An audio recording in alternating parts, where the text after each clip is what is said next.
With no PowerPoint. So, yeah, Anyway. no further ado, this is Anglo-Saxon. Thank you very much. I hold it.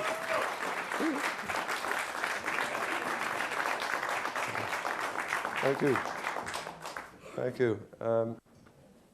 We're going to talk about history, and I realised when I started this, I've been in it a couple of days and I realised I didn't know a damn thing about history, and I had a degree in it. I'll give you a few examples. Anybody see the film or the TV series Roots? Yeah. And I tell you, see how Roots?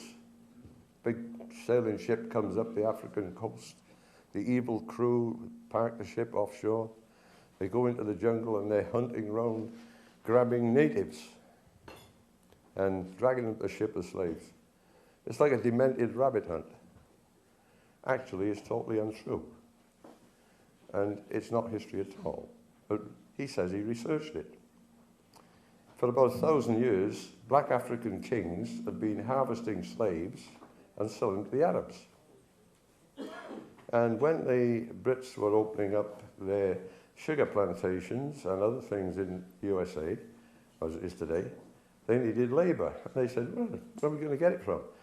Hey, let's do what the Arabs do and go get it in Nigeria and Ghana.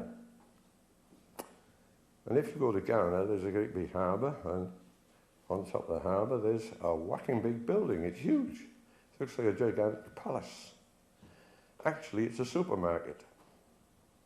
And they would park the ship, see the customs of black officials, report to the black African king, and they would then go into the supermarket, and there'd be 300 young women in that room, and a couple of hundred young men and middle-aged men in the other room, and so many kids, 500, 600 in a room.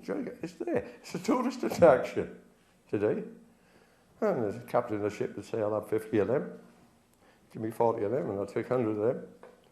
They'd be marched onto the ship by the black African guards and put on the ship, and the ship would take on some water and sail away. Nobody ran around the woods hunting demented rabbits. So black African kings ran the slave trade. And of every 100 slaves that went to the Americas, only 5 went to North America. So, you know, it's a wrong idea is what I'm getting at, right? And it's ideas like this that sort of permeate through and cause us to look at things wrongly. You can see this in 1,000 ways, you know. How many King Henrys ruled England, crowned as King Henry? 8? 9. There's one Henry, no number. Right? Because Henry II ruled 2/3 of France and England and bits of Wales. Thomas à Becket was his chancellor in England. And Henry said to him one day, how about you become Archbishop of Canterbury, see? He said, oh, good idea. So on Friday he's made a priest, on Saturday he's made Archbishop. On Sunday he's leading the service.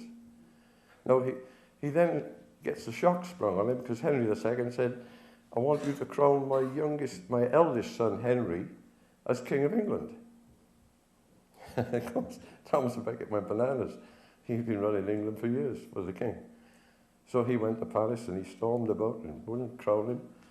And the Archbishop of York crowned Henry no number. So we had 2 King Henrys reigning at the same time. And the younger one died before his daddy. He's buried in Reading. Now, which one of them killed Thomas à Becket? The older one living in France, or the younger one up in this end in England, who was having his right to the throne denounced as an illegal king by Thomas à Becket, who refused to crown him, you see? And it's this little sort of nuances in history that we started getting at, right? Now, we started off in 1976, and we decided we would actually do what no academic ever bothers to do. We would actually read the ancient text. We wouldn't be like Professor Brown, quoting Professor Black, quoting Professor White, quoting Professor Green, and so on. We would actually read the text ourselves. And we would do something else. Whenever the text said there was a place or something happened, we would go to that place and see it for ourselves. Now, I feel that most folk in Britain don't understand the multitudinous manuscript evidence that is available to us. It's not too little, it's too much. It's so vast, it's difficult to cope with. Some of it is printed in what they call the Mavernian archaeology, 1804 to 1806 and 8. But unfortunately, they printed it off in Latin or Welsh, so it's denied for most people. It's about the size of 6 Bibles, and that's only part of it. You've got a mass of ancient histories, written histories, right? Brutus Tausagian, History of the Princes, 2 versions, and History of the Saxons in Wales, and all sorts, the history of Ieuan Brechfa, a king, and so on. Now, in Llandaff in South Wales, they have the cathedral charters, starting off around the year 500, and when the king granted a charter, as he frequently had to, because when let's say he murdered somebody, he'd have to give the church a chunk of land to atone for it, you see. So the king would be there, and sometimes the queen, and his sons and brothers and all that. They're all named. And of course the bishop would be there, and the 3 major abbots of the area, who were all members of the royal family. They like to keep everything in the royal family, you see. And the senior clergy. Well, as a king died, the bishop would serve the next king, and if he died, the next bishop would serve that king, and they tend to overlap each other down the centuries. So you have a continuous who is who in the area, certainly up until 1120. So the idea that you don't know anything about the area is totally wrong. And the other thing that happens, it's certainly in Wales, they didn't use surnames. So John, the son of William, the son of David, was different from John, the son of William, the son of Harry. That's how they did it. And there was a man, I think he was a cobbler in, I think it was in Shrewsbury in about 1700 odd, and he was regarded as odd, but he could name 34 ancestors. Now the advantage of this sort of thing is this. You've got 2 parents, 4 grandparents, 8 great-grandparents, and it goes 16, 32. 500 years, you've got 500,000 ancestors. But it works the other way. 2 people have 3 or 4 children, they marry and have 3 or 4 children, and they've got about 500,000 descendants. And so in this Welsh tribal system, right, which extended way into England, in Worcester and Herefordshire and Shropshire and all those places, in Cheshire, right up, and Lancashire, you had this, everybody's related to everybody. And everybody knew everybody. And so it was very important to remember who was who. We had that, and then there were the epic poetry, hundreds of epic poems. You know, Homer wrote the Trojan War, describing what happened in the Trojan War, allegedly. The epic poetry tells you of battles and who was who and who got killed and what thing like that. Masses of it. And that knits in with the charters and the histories. Right? And so you got all these different, and then you got wonderful things called the Welsh triads. Things named in 3s. The 3 arrant traitors, and it says who these 3 arrant traitors were down the centuries, you know, the worst guys. And the 3 noble gentlemen, or the 3 great sages. And they always say a little bit about it. So if somebody said to you, Cinderella worked in the kitchen, right? Snow White, bad stepmother, and things like that, you'd remember, all you need is a little bit of a memory prod. So you could have the 3 fairy tales. You could have Jack and the Beanstalk, right? Sold the cow. And the triads are there. They're historical triads, and there's a lot more than that in it, right? And you get the philosophical triads, and you also have the religious triads.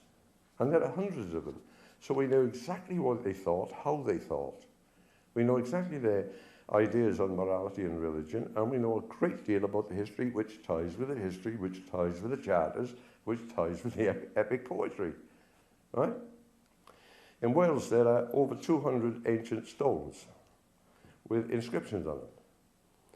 And we're told there are no contemporary documents, because in Britain things rot, you see. And when the paper rots, you have to recopy it, or woodworm gets in the church or something, and bookworm, and there's a fire, thing damaged. So down the centuries, our ancestors in Britain have had to keep recopying things, but sometimes the book will survive, you know. but most of them are recopied. There's nothing wrong with that. They'll tell you there are no original documents. Wrong. We got over 200 inscribed stones. And the stones name princes or kings. They don't name commoners and nobodies. You were a big boy if you had a stone. And they often say a little bit about them and who their daddy was. And again, the genealogical evidence on the stone can be related to the royal genealogies, which were kept religiously. They kept the royal ancestral lists, you bet.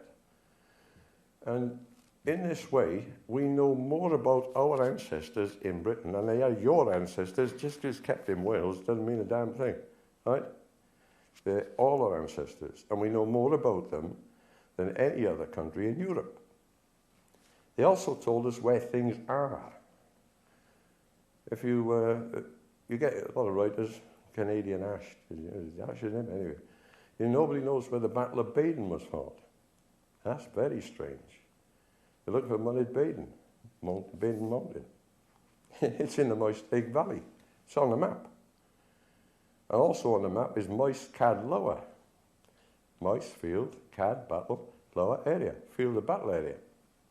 When they had a big battle, there was a lot of dead people. And they didn't bother to have war cemeteries like we do. They put them all in one big mound. Our lot in that mound, and the defeated lot in the other mound. And they had whacking big grave mounds there. And they also used to dig trenches. Dig a trench, pile the earth at the back of it. Stand on the pile of earth, the attacking lot coming up the hill, have a hell of a job, because they got to get into a trench, and they're at a disadvantage to get up with you. The trench is still there. And a lot of other names of people who fought at the battle in various churches around. So the idea you can't find the Battle of Baden is ludicrous. You can even find out where the army gathering ground was, where they assembled the army. And you can even find Swansea, Jersey Marine, where the Saxons came ashore and they marched up around the river Neath, and there's a ford of the Saxons. You can trek out to the top of the Moist Lake Valley to find this battle. And the same thing happens. Nobody knows where the Battle of Camlan took place, the epic struggle of Camlan. Go to Dalgethley in Wales. Arthur comes ashore from Brittany with his army. He's going to get rid of this nephew of his, Modred, son of Lion, and they get ashore at a place called Longbourth Beach. There's a long beach there. It's long means a warship. And you could bring about 60 or 70 ships in easily, all in a row, in like a D-Day operation. And just whacking big grave mounds on the beach above it. The farm was called Longbourth Farm. If it's Longbourth Farm, you're looking for Longbourth, it's on the beach, for God's sake. Prince Geraint is mortally wounded in the battle on the beach. And they send to Brittany to get a coffin for him. Must have been a stone one. And a few days later he dies. 3 miles inland, Bathe Geraint Farm, grave of Geraint Farm. And there's a whacking big grave mound there. So what I'm saying is that there is evidence, evidence, and evidence. It's all over the place. If you take the trouble to read the manuscripts and go and look. And if it makes sense, like, but this is what we do. We ran into opposition because obviously we were saying things that were taught in the schools up until 1922, 24. But the universities were saying something totally different. So we weren't popular. If you look in some of the most illustrious manuscripts, the Harleian 3859 is one. There are notations, you see, lists of kings and notations. One says, Mascan Wledig, he's Magnus Maximus, right? And he married twice. And his first wife was Kindrech, a daughter of a fellow named Ryden from Warwickshire area. Now, Magnus Maximus is important to the Brits. He's a great ancestral figure, believe it or not. He's the son of Crispus Flavius Novus Caesar. And Crispus is the eldest son of Constantine the Great by his first wife, right? Well, that means that the other sons of Constantine the Great were lesser because they were the second wife, right? Nobody ever tells you about Crispus, you see. But the joke is that Arthur I is a son of Magnus Maximus. Now, Britain wasn't run by the Romans for 400 years. We've worked it out with their ins and outs, you know, they were like a bishop in a brothel, in and out quickly, you know. And frankly, the total time of Roman domination in Britain is about 67 years. You can forget the 400 years, you can throw it away. It didn't happen. It's a complete myth, right? Many of the emperors were actually British. Yeah. And many of them married British ladies. Septimus Severus, he's Brit, lived in Britain, married a British woman, first wife, married a second wife afterwards. That's how Caracalla, the Emperor of Rome after Septimus, he said he's British. They all said he was British. Well, what's that make his daddy? A Frenchman? That makes sense. Caracalla then supposed to have slept with his mother. You know, he didn't. He slept with a second wife, his stepmother. Not very good, not very nice, but he did it. And he then murders his brother. He's not his brother, he's his half-brother who arrived up to the throne, you see. And there's these little twists they throw in. They don't tell you that Septimus Severus is married twice and things like this. And you got all these little nuances, and you never quite know what you're on. I hope this makes a bit of sense to you. That the history we have is complete rubbish. The key to our history is an alphabet, right? It's called the Colburn alphabet. Now, you can get any encyclopedia you like, you can get any book on languages you like, you see all the alphabets of the world, but you will not see Colburn. It's not included. It's offensive to some people in London, I would think. The allegation of forgery was made wholesale by the BBC starting around 1936. And week after week, they had a guy named Griffith John Williams jumping on a train, going to London, and pronouncing his latest discovery of the latest forgery of British records. Now, to say the man was a half-wit would be kind. I think he's bloody evil, right? Because everything he said was rubbish. But you've got to realise, in 1936, I was born in 32, clocking on. The BBC was the voice of God in Britain. We were a very controlled race. We were very controlled in the old days. And the war did a lot to alter that. And there was no other radio station. That was it. And if the BBC said it, that was it. Of course, nobody else was allowed on. The Archdruid of Wales went bananas. He was living in Whitestag. He wanted to get on, they wouldn't let him on. And he wrote a book. And of course, being Welsh, he wrote the book in Welsh so nobody could read it. Well, not many people. But Griffith John Williams did enormous damage. And he said the Colburn alphabet was forged by Edward Williams in 1800. Well, that's damn strange, you know, because Julius Caesar described it. And there's a fellow named John Strange. He came down from London and he went into Darkest Wales in 1769. And he was looking for Roman remains, and of course he couldn't find many. And he came across the church, and in the church he found a 7-foot stone. And this 7-foot high stone had a floral and cross decoration on the top. It's Christian. Underneath is a king, and he's carrying a scepter and looks like a sword. And underneath that is an inscription. And he didn't have a camera in those days, but he was a good artist. And you're going to see that stone today. His drawing is perfect, honestly. Good drawing of the stone. And he thought, well, I'd better take something back to London. So he describes this stone he's found, you see. Well, the inscription on the bottom is Colburn. And it reads, Godolphin the Exile. Well, the funny thing is, there was a king named Godolphin around the year 200. He was a Christian. And he was thrown off the throne because he was a mad, drunken hooligan. And they put his brother's run on the stone instead of him. So the stone is correct. It describes a king of the year 200. It's hard to see how this damned alphabet is forged in 1800. You've got David ap Gwilym dies in 1367, and he's on about the Colburn alphabet, you see. There are stones all over the place with mixed Latin and Colburn, right? In other words, they mixed, where they couldn't get a Welsh sound in, they had to put the Colburn letter in because the other alphabet wouldn't cope with it. It was a bit odd there. And the way out of that now is we've got these floods of English archaeologists going down there. They should all go home. And they've decided that the lettering is Latin and Irish. Yeah. And of course it doesn't work. But if you read it in Welsh Colburn and Latin mixed, out come names, you see. One's a stone of Tudrig, Theodoric, who happens to be the daddy of Arthur II. Another's Theodosius, Teithfalt, who happens to be the father of Tudrig. See, what I'm getting at, if you can find Arthur's grandfather, right, you should be able to find him. I'm talking about Arthur II now, so there's two of them.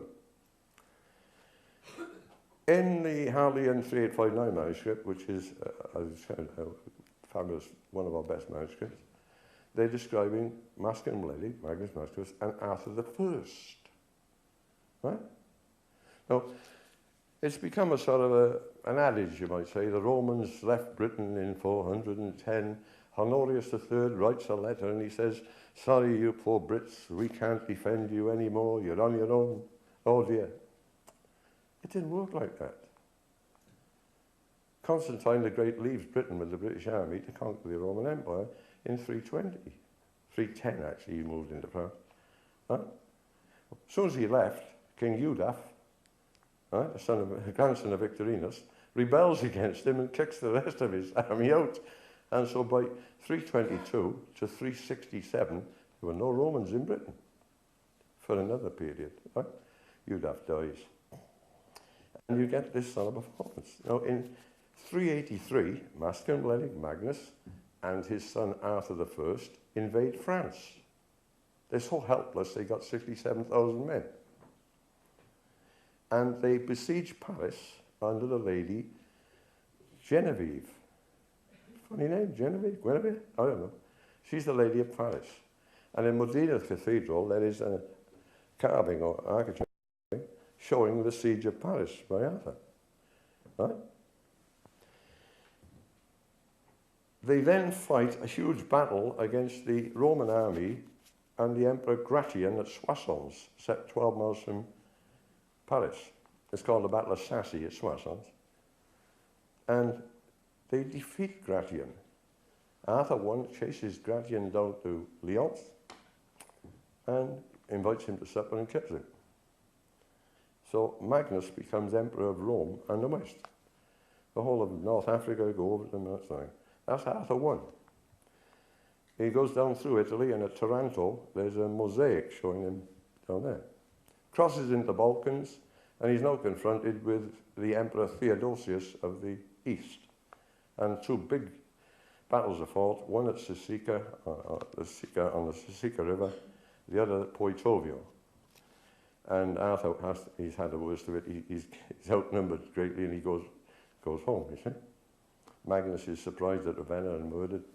And so you've got this story. Now, in Warwickshire, you've got ancient texts in the medieval times, the Adventures of Arthur, see?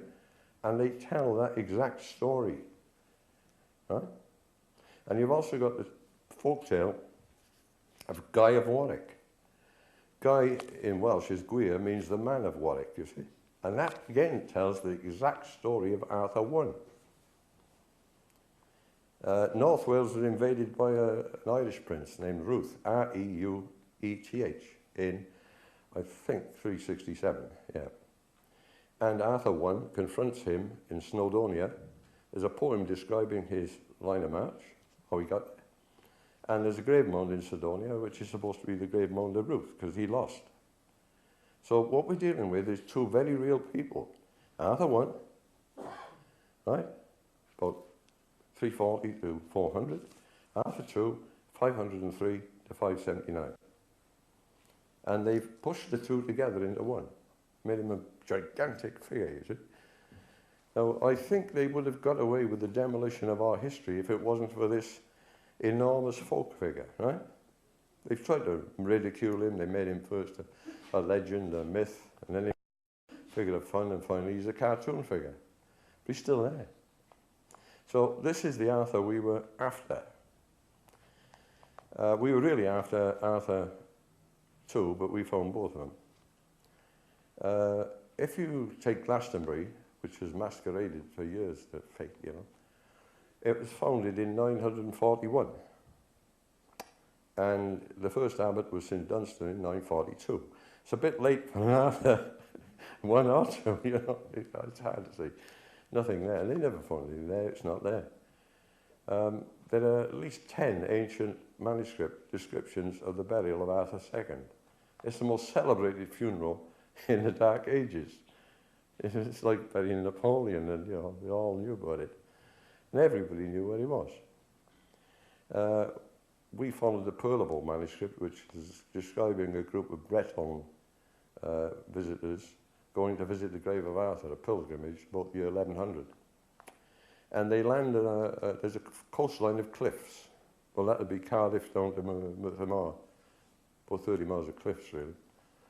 And there's one little inlet where you can get ashore, a little bit of green grass, and a stream runs down it. And on one side on the cliffs is a castle. On the other side is an ancient church. Well, I challenge you, go around the UK and you only find one place like that, only one. And that's Nash Point in Cardiff and Sutherdown, that area. And up on the one side you've got the ancient fortifications on the cliff, you can see the castle still there. The other side is Hen Eglois, ancient church, and that's where Kerry Longsword's buried. Kerry fights the Romans from about 52 AD to 80 AD. Right? And so the war went on and on. It didn't stop. The idea of Roman conquest is moonshine. The Romans seem to have occupied from around Hull and the Wash down to Gloucester in a diagonal line. And the rest was like the Sioux territory with Colonel Custer. You know, watch it. And so finding Arthur II was a piece of cake, because you got so many descriptions of the burials. Yeah? Ship comes in, is in Lycus in Iltyd. Iltyd's his first cousin of Arthur II. And the ship has got a body in it, wrapped in deerskins and that, stone on it.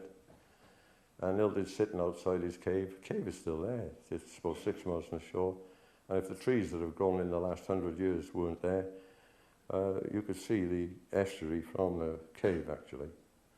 The Iweni River joins the river Ogre and hits the sea. And two noblemen bring this corpse upriver in this boat and hand it over to Iltyd, who's his first cousin, and he buries it inside the cave. The cave was actually sealed up until about, it was 1886. A man from Cardiff went down there and he got a local quarryman and they put teeny bits of dynamite in, and they blew the opening out because stalagmite and stalactite had flowed down, not a lot of it, but it had sealed all the stones together. So he blew it open and went in. And there is a grave pit inside the cave. It's about, it could be 10 feet long. It's as wide as 3.5, 4 feet. It goes down about 4 feet. It's all square cut. And it's cut out of very, very hard rock. And it lies, you could have compass, it lies east to west, which is Christian fashion, you see. East, outer end of a church. Later, the body is taken out. There are two accounts. One's in Nennius, in the marbles of Britain. And they bury it in the church. Well, we know where the church is, it's not a problem. We excavated the church in 1990. We had a lot of trouble with the authorities. You're supposed to get an answer you can dig or not dig in 7 weeks. In our case, it took 24 weeks. And right through a long, hot summer and spring, we were unable to get up there. So they then said, oh, well, you can apply again next year. I don't know what's the magic about next year. We got permission, like, you know. So my colleagues thought we'd get around that. And we hired a whacking big marquee tent, you know, about 100 odd feet long, 30 feet wide, and we put this over the church. Put the entire thing under wraps. Hired some lighting. Got a generator up there to run that. Put a fridge up there for beer. And, yeah, but you see, archaeologists are a bit primitive. They go out and it's pouring with rain and they're working in the rain. All they can do is stick a tent over it. You know? But it doesn't make sense, you know? And we did manage. We were then told, oh, you can't just cut a trench to establish the age. You must excavate the entire church. We haven't got the bloody money for that, you know? But hundreds of local people turned up. Masses of them. Couldn't cope with them. And so we did start going down. We found there had been 7 various stages of building. Now, we had to do the excavation because Cadw, who masquerade as Welsh sort of heritage, like, you know, English heritage, they suddenly had put a notice in the paper, the Silbury Echo, and it said, St. Peter's Church on Peter's Supermountain is a 12th century Norman church. Well, if it was 12th century Norman church, Merlin Emrys and his mother could not have met ambassadors of Vortigern there in around 430. That's an odd one. The land of charters will also be wrong, because they're listing it. And I think other histories of there, and a great massacre took place there in 456. So the histories of both the Saxons and the Welsh are wrong, and it goes on, you see. Of course, running Cadw, Welsh Heritage, was an English gentleman from Nottingham who spent 21 years working for Thomson Press. Quite a qualification. And so it's crackers, isn't it? And I'll tell you more about this. So we said, all right, you're saying it's 12th century now, and we'll dig it up. Well, then they didn't want us to dig it up. They delayed us for 24 weeks instead of 7, you know. Usually you get permission in a week. And they did everything they could then not to be proved wrong. Well, they were proved wrong, and they went into their shell. In the Pearl manuscript, as I said, you've got a description of people coming from Brittany, this cliff coast, and they arrive where there's a castle and a church. They go inland, upwards, and they come to a long wooded mountain. Well, that is still there. There's still a lot of woods all over it. It's called Mabinogi, Fortress Mountain, you see. And it runs from Lantris, we won't know this on the map, but it runs about 8 miles long, old mountain, 60, over towards Pencoed, going from east to west. And they say there's a little valley let into this mountain, a little cleft-like valley, and a stream runs down it. And it's so steep, you've got to get off your horse and lead the horse up alongside the stream. I've seen people do this. There is a little valley there, and there is a stream running down it. And I've seen young ladies, mainly, they like riding horses, leading their ponies up alongside the stream. And at the top, past the stream, is the ancient church. Well, that's where it is. And they also say there are 5 ancient hermitages there. We found the remnants and ruins of 5 ancient hermitages. Now, if the story's going on like this, I think it's the right place, you see. But we were hit with the excavation in 90 by a 100-mile-an-hour gale. Can you believe it? All the papers went up. We had 3 little tents, one for an office, one for tools, and one for people to sleep in at night. they were miles away. People would come in and bring in papers they'd found in the field to us, you know, notes on the excavation, 5-10 miles away, you know. And then we were hit by 2 more gales, one of 70 mile an hour, one of 75 mile an hour. So that was the end of the excavation. It's a pity, really, because we'd found the entry to the crypt. And we found an area under 2 flat slabs that were about 6 feet long, 2.5 feet wide, and they were identical, but no markings on them. Like the double door of it, you know, you go through a double door. And Alan Wishart, one of the archaeologists, excavated this, and we found the soil there. All the soil on the mountain is very black, heavy soil. But the soil in this area, about 5 feet by 5 feet, was light sandy stuff. It had been brought from somewhere else, you know. And he got down about 5.5 feet when the storm hit. So a friend named Pete Summan and myself got down. We got some steel rods and we poked them down and we tapped them with a mallet. And they all went down the same depth, about 2.5 feet. So whatever's down there, we could hear it hitting a slab or something, right? But the stone down there, 2.5 feet further down, is flat, which doesn't look like a natural thing. And we later had, we got an expert in metal detection. He's the guy who discovered how to metal detector underwater years ago. And we've had him up there, and that is the entry to the crypt. We never got into it because the weather blew us off the mountain. And once the weather sets in, you see, you've got the Atlantic Ocean floods up into the Severn, right? The Severn estuary. And therefore you get this hill is right opposite the Severn.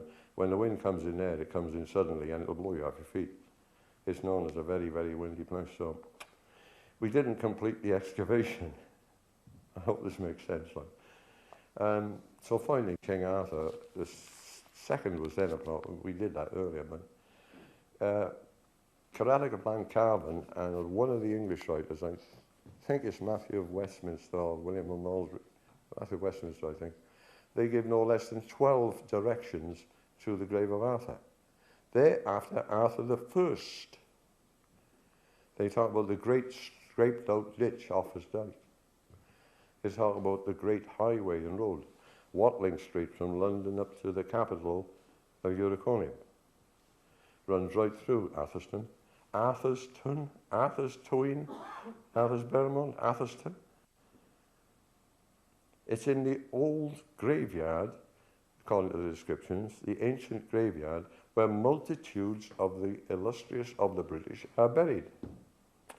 On the east side of Atherston, you've got Oldbury, old burying place.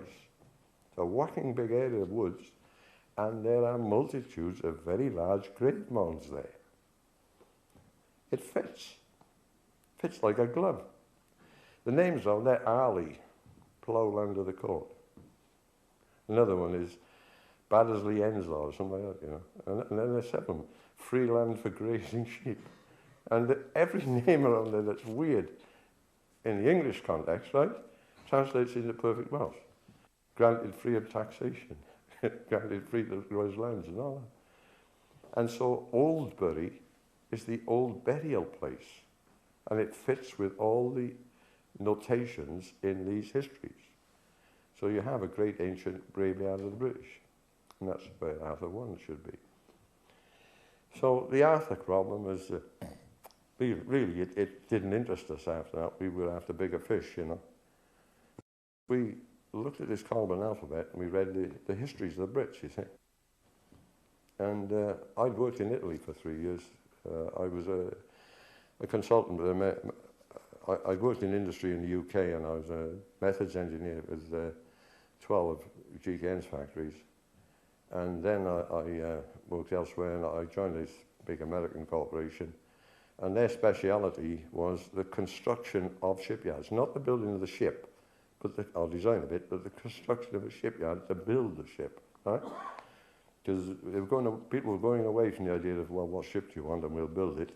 They were starting to build lines of ships for purposes, in the same way as people sell a line of a model of cars, you see? Much cheaper, much more efficient and one thing like that. And so I'd worked in Italy and Radiocarbon, where I was the lead consultant on it. We knocked down the shipyard to build another one, to build the Lupo-class destroyers, see? Well, I didn't come over every weekend. What I'd do is get in a car and go somewhere. And I found there's a lot of these Etruscan stones around in museums. And you only got to look at them and you think, hang on, there's Colburn all over that. You know? Same damn right. You know? Wow. And then we decided to read Herodotus and other things and broaden our vision. And we began to realize that this alphabet is in Switzerland, right here. It's in Etruria. It's the same alphabet. It's unmistakable. It's also in the Aegean, the island of Lemnos. And it's also right through Turkey, Asia Minor. And then we found something very strange, because the Assyrian kings called the 10 tribes of Israel the Cymry, right? And they spell it Khumry. There's no such nation as the Welsh. It's from the Anglo-Saxon ancient word Walish, meaning strangers. The correct name is the Cymry, Khumry. And there was always a tradition in Wales, and I'd heard it, that they were the 10 tribes. I thought, wow, you know. Well, cut a long story short, we started to think in terms of when British people went to New Zealand and Australia, they didn't start adopting Aboriginal customs and languages on New Zealand. They They didn't speak Sioux. What they did was to take their language, their religion, and their writing and their alphabets with them. So a civilization is transferred. Does that make sense? Right. And so the ancestral track of our people in our neglected British records, and we've got them, the English records start off with Diocletian Dungi sending an expedition from Syria to Britain in 1500 BC. Actually, the English got here before the Welsh. Yeah. And that checks out, because the detail in that ancient record, Leonard Woolley, a renowned archaeologist, he was digging up the ancient graves and cities in Ur of the third dynasty of kings, who were the big ones. They were the big dynasty, third dynasty. And the biggest of all the kings was Dungi, Diocletian. And everything in the British record, that he had 32 provinces, this guy, Woolley dug up, had 32 provinces. He had a set of daughters. He had a set of daughters. He married them off to subject princes. He married them off to subject princes. The funny thing is, the votive area, they built like a big palace of 2 stories and 2 stories underground. So Woolley excavated all this. The top one had gone completely, but there we are. And in the votive area, religious area, room, there was a metal table. And on it were balls and reclining lambs and reclining rams and little models of animals, you see.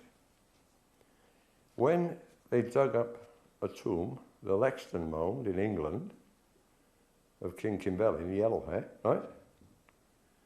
They found a votive area, and there's a metal table, little balls, spheres, planets probably, little reclining bulls, little lambs and rams, exactly the same votive implements.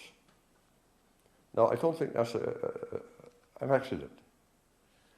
In 1939, they found 3 ships in the Humber, didn't they? In the mud.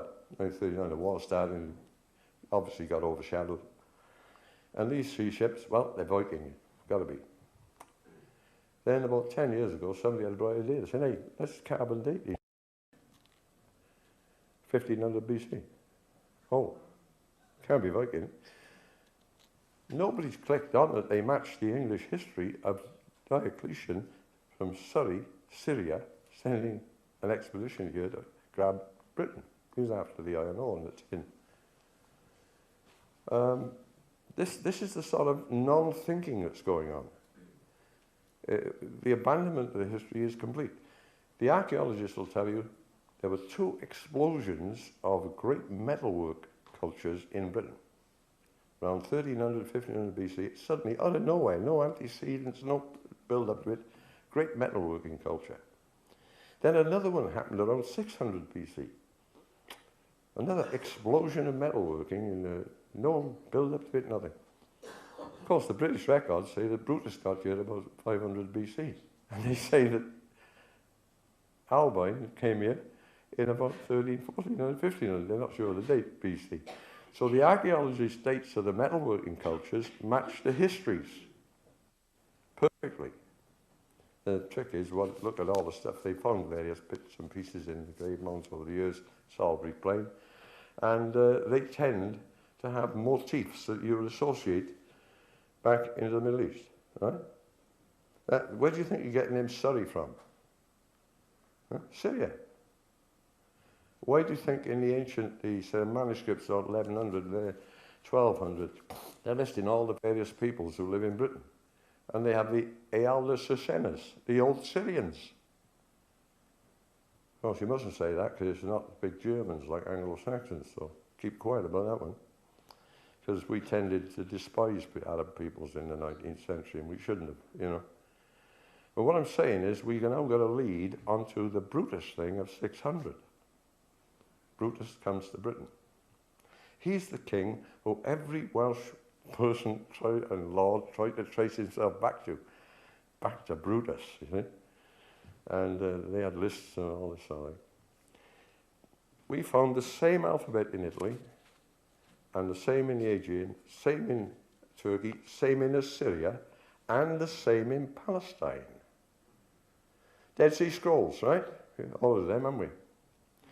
Most of them are on papyrus, but two, they're now saying it's two parts of one, were on copper, right? And they're inscribed. Now, all the written ones are handwritten, they're in Aramaic. So they read them in Aramaic, which was the language spoken around the time of Jesus and Nazareth, right? The two copper ones are not in Aramaic, and they presented a problem, a big problem. And what are you going to do with them? You know? And so a Polish priest named Malik sat on these for about 50 years, you know. And I can remember my colleagues showed me a magazine one day. He said, "Now look at this." So I said, "What?" He said, "Get a magnifying glass." There's a photograph of a guy sitting at the desk, allegedly deciphering the copper scrolls, you see. So he got a magnifying glass on and we were able to see, he looks like Calvin, you know. So I went out to America and I was with Jim Michael, he's a well-known researcher, he's dead now. And one Friday evening he said, "Come with me on." And so we got in the car and we're driving through the rain. I guessed what he's going to do. Went to this big Baptist seminary, and at last someone had managed somehow to get photographs of the copper scrolls. These guys out there, they didn't find them. Arab shepherds found the scrolls. So the convention in archaeology is whoever finds it has got the first right to publish, right? But the people sitting on them didn't find anything. And this guy Malik had been trying to decipher these copper scrolls for 45, 50 years. And now there were photographs of them. So we were going to see them this Friday night. And when we got them, whoever took the photograph must have done it in a thunderstorm late at night and with a box brownie camera. You know, bloody awful. You know, it was, here they are, you can see them, but you can't see them. You know? And alongside what the guy had done, he tried to put the Aramaic equivalent letter to turn them into Aramaic. And that didn't work. So frequently he split it in two and had two Aramaic letters, or he combined 2 or 3 Aramaic letters into one to match the... It was a joke. He'd spent 40 odd years doing it, so we sat down and he said, "What do you think?" I said, "If some of it is clear, we can have a look." And so we picked out some of the clearest sections. And it's no doubt it's in Colburn. And we did 5 lines of decipherment in under 2 hours. And he'd spent 40 years, there's only 208 lines. He hadn't got there. Anyway, it's easy if you've got the right tool, that's what I'm saying. It's not cleverness. If you've got the right tool and the right alphabet, you're going to do it, aren't you?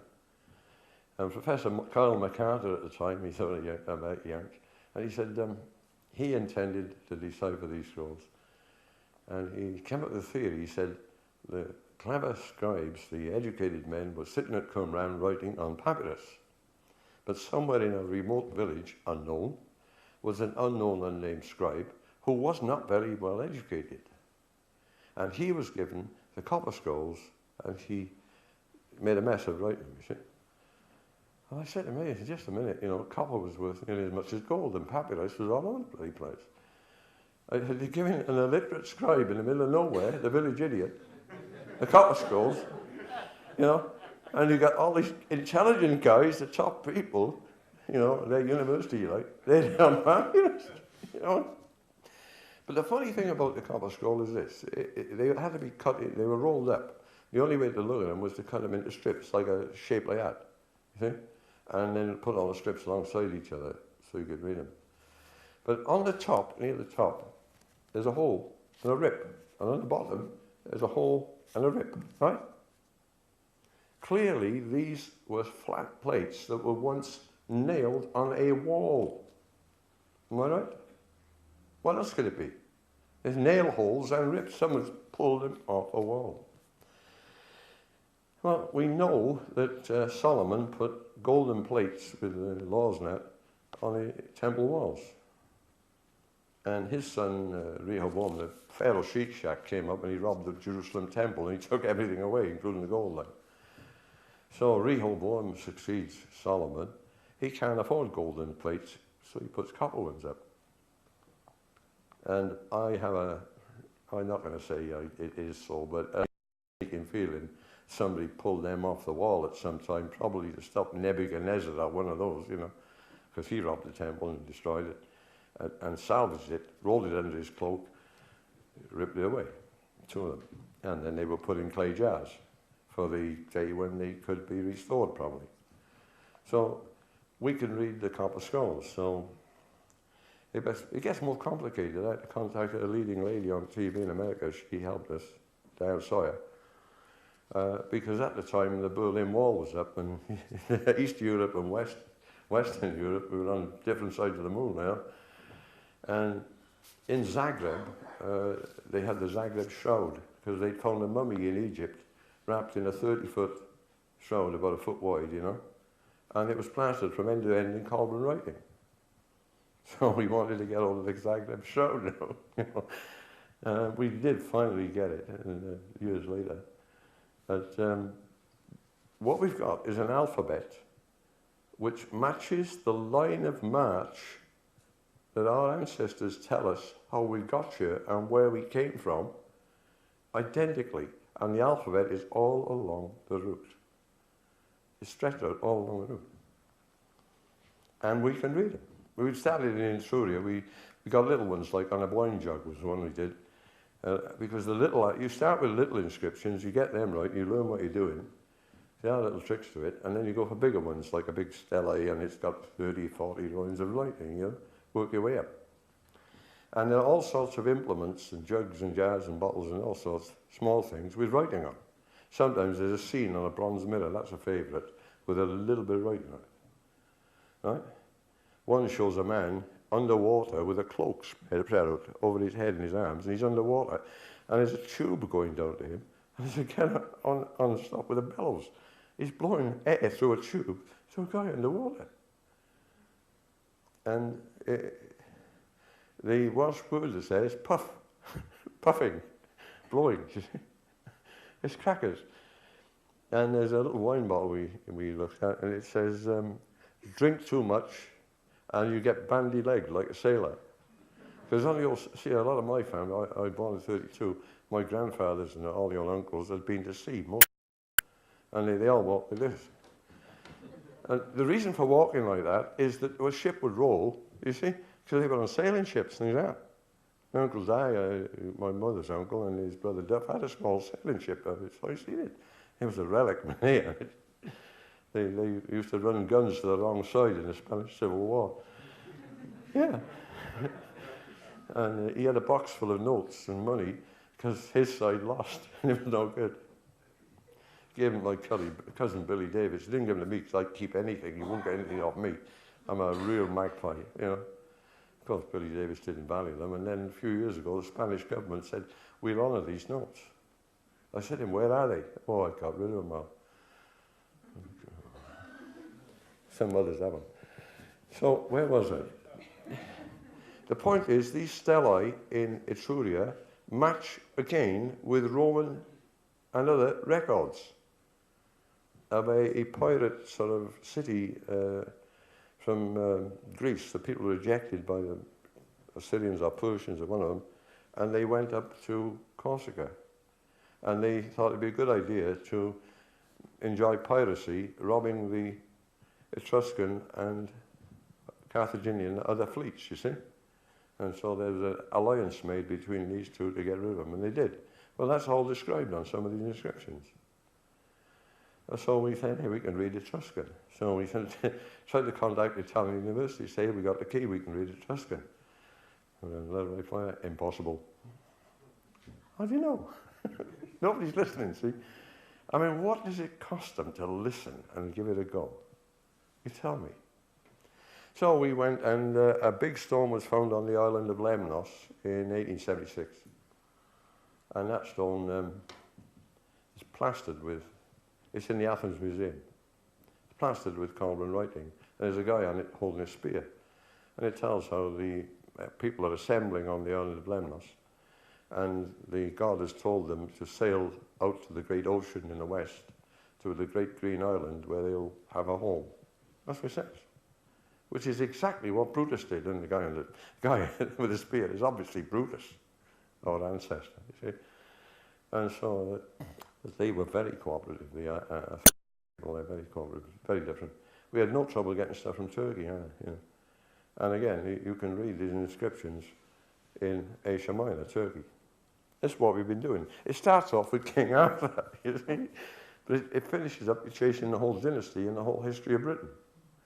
And every time we do something, another door opens and, oh my God, you know, what's next?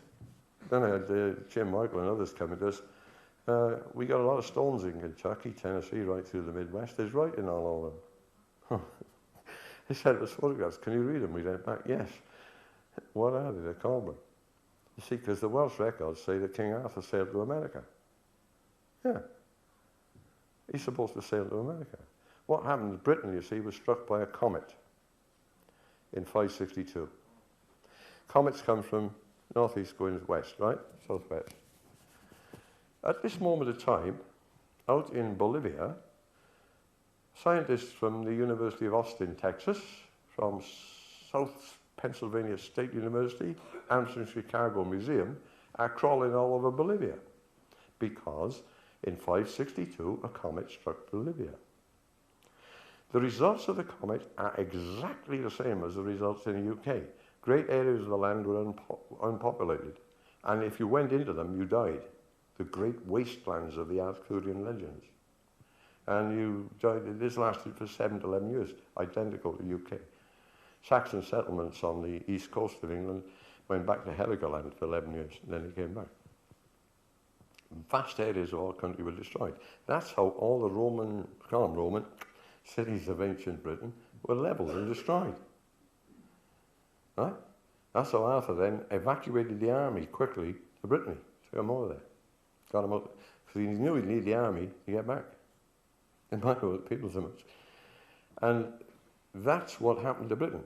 So you had vast areas, and if you read the Anglo records in the north of England, they say how they come into the country where there's hardly any people living. There's hardly be there, and they're in a destitute state. It's like Hiroshima and Nagasaki. It's smashed to pieces. Victor Klube is an astrophysicist in Oxford University. He said, yeah, a comet hit Britain. Oh, see, the rest of them went bananas. They were all over the road and saying, yeah, I'm getting out of this.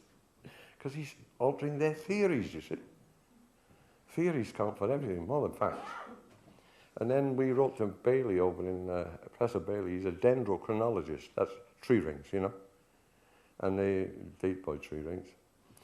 And he said that Britain was destroyed sometime in the 6th century, but he couldn't quite place the date. He needed an anchor date, you know, when did it take place, and get on with the trees.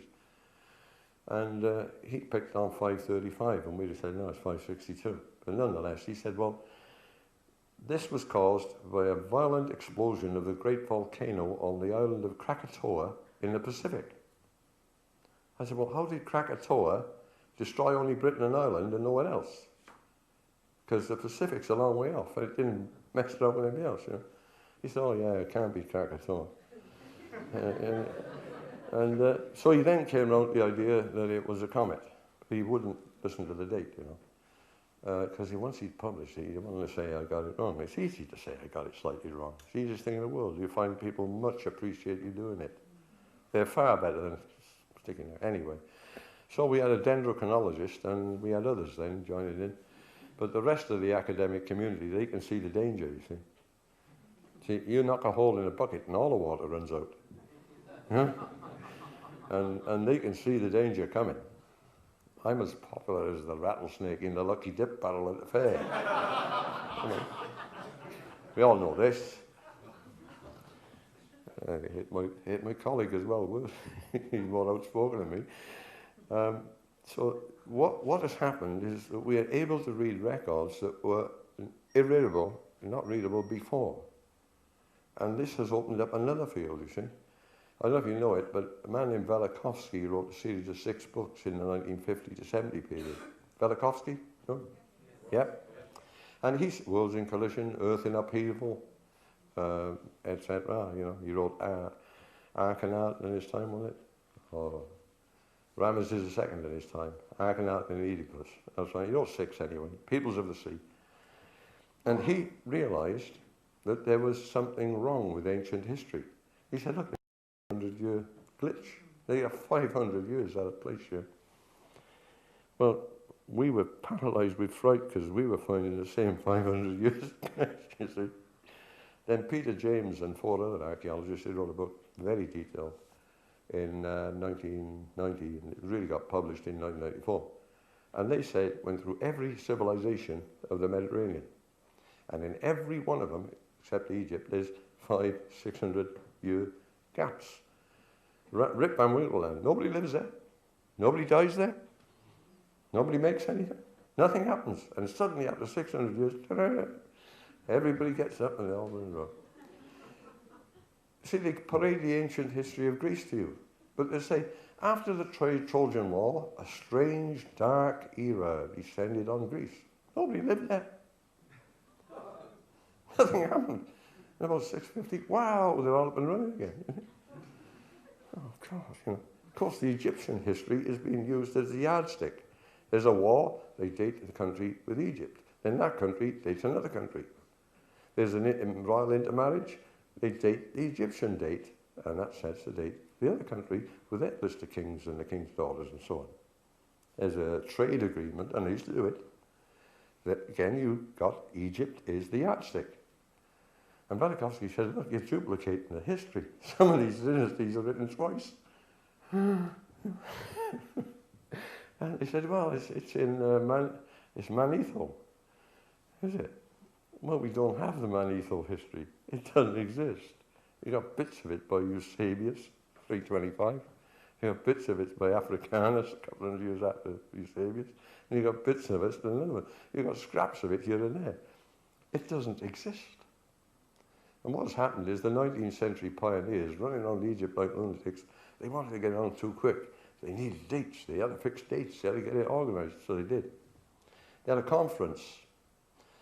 And Flinders Petrie and his mob said, we want the start of the first dynasty 4,400 years BC. Even 4,800. Hang on, that's a long time ago.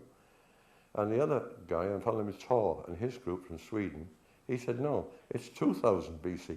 Now they're having an argument over 2,000 years. So they settled for somewhere in the middle and said, okay, 3,200. It was done by negotiation. You know? It's like buying a house, isn't it? God almighty. And every time we looked at it, we suddenly realised that, you know, Professor Sir John Morris Jones wrote a thesis in 1896. They made him Sir and shut him up, you see. And he said, the syntax and construction of the ancient Egyptian language appears to be identical with Cymric.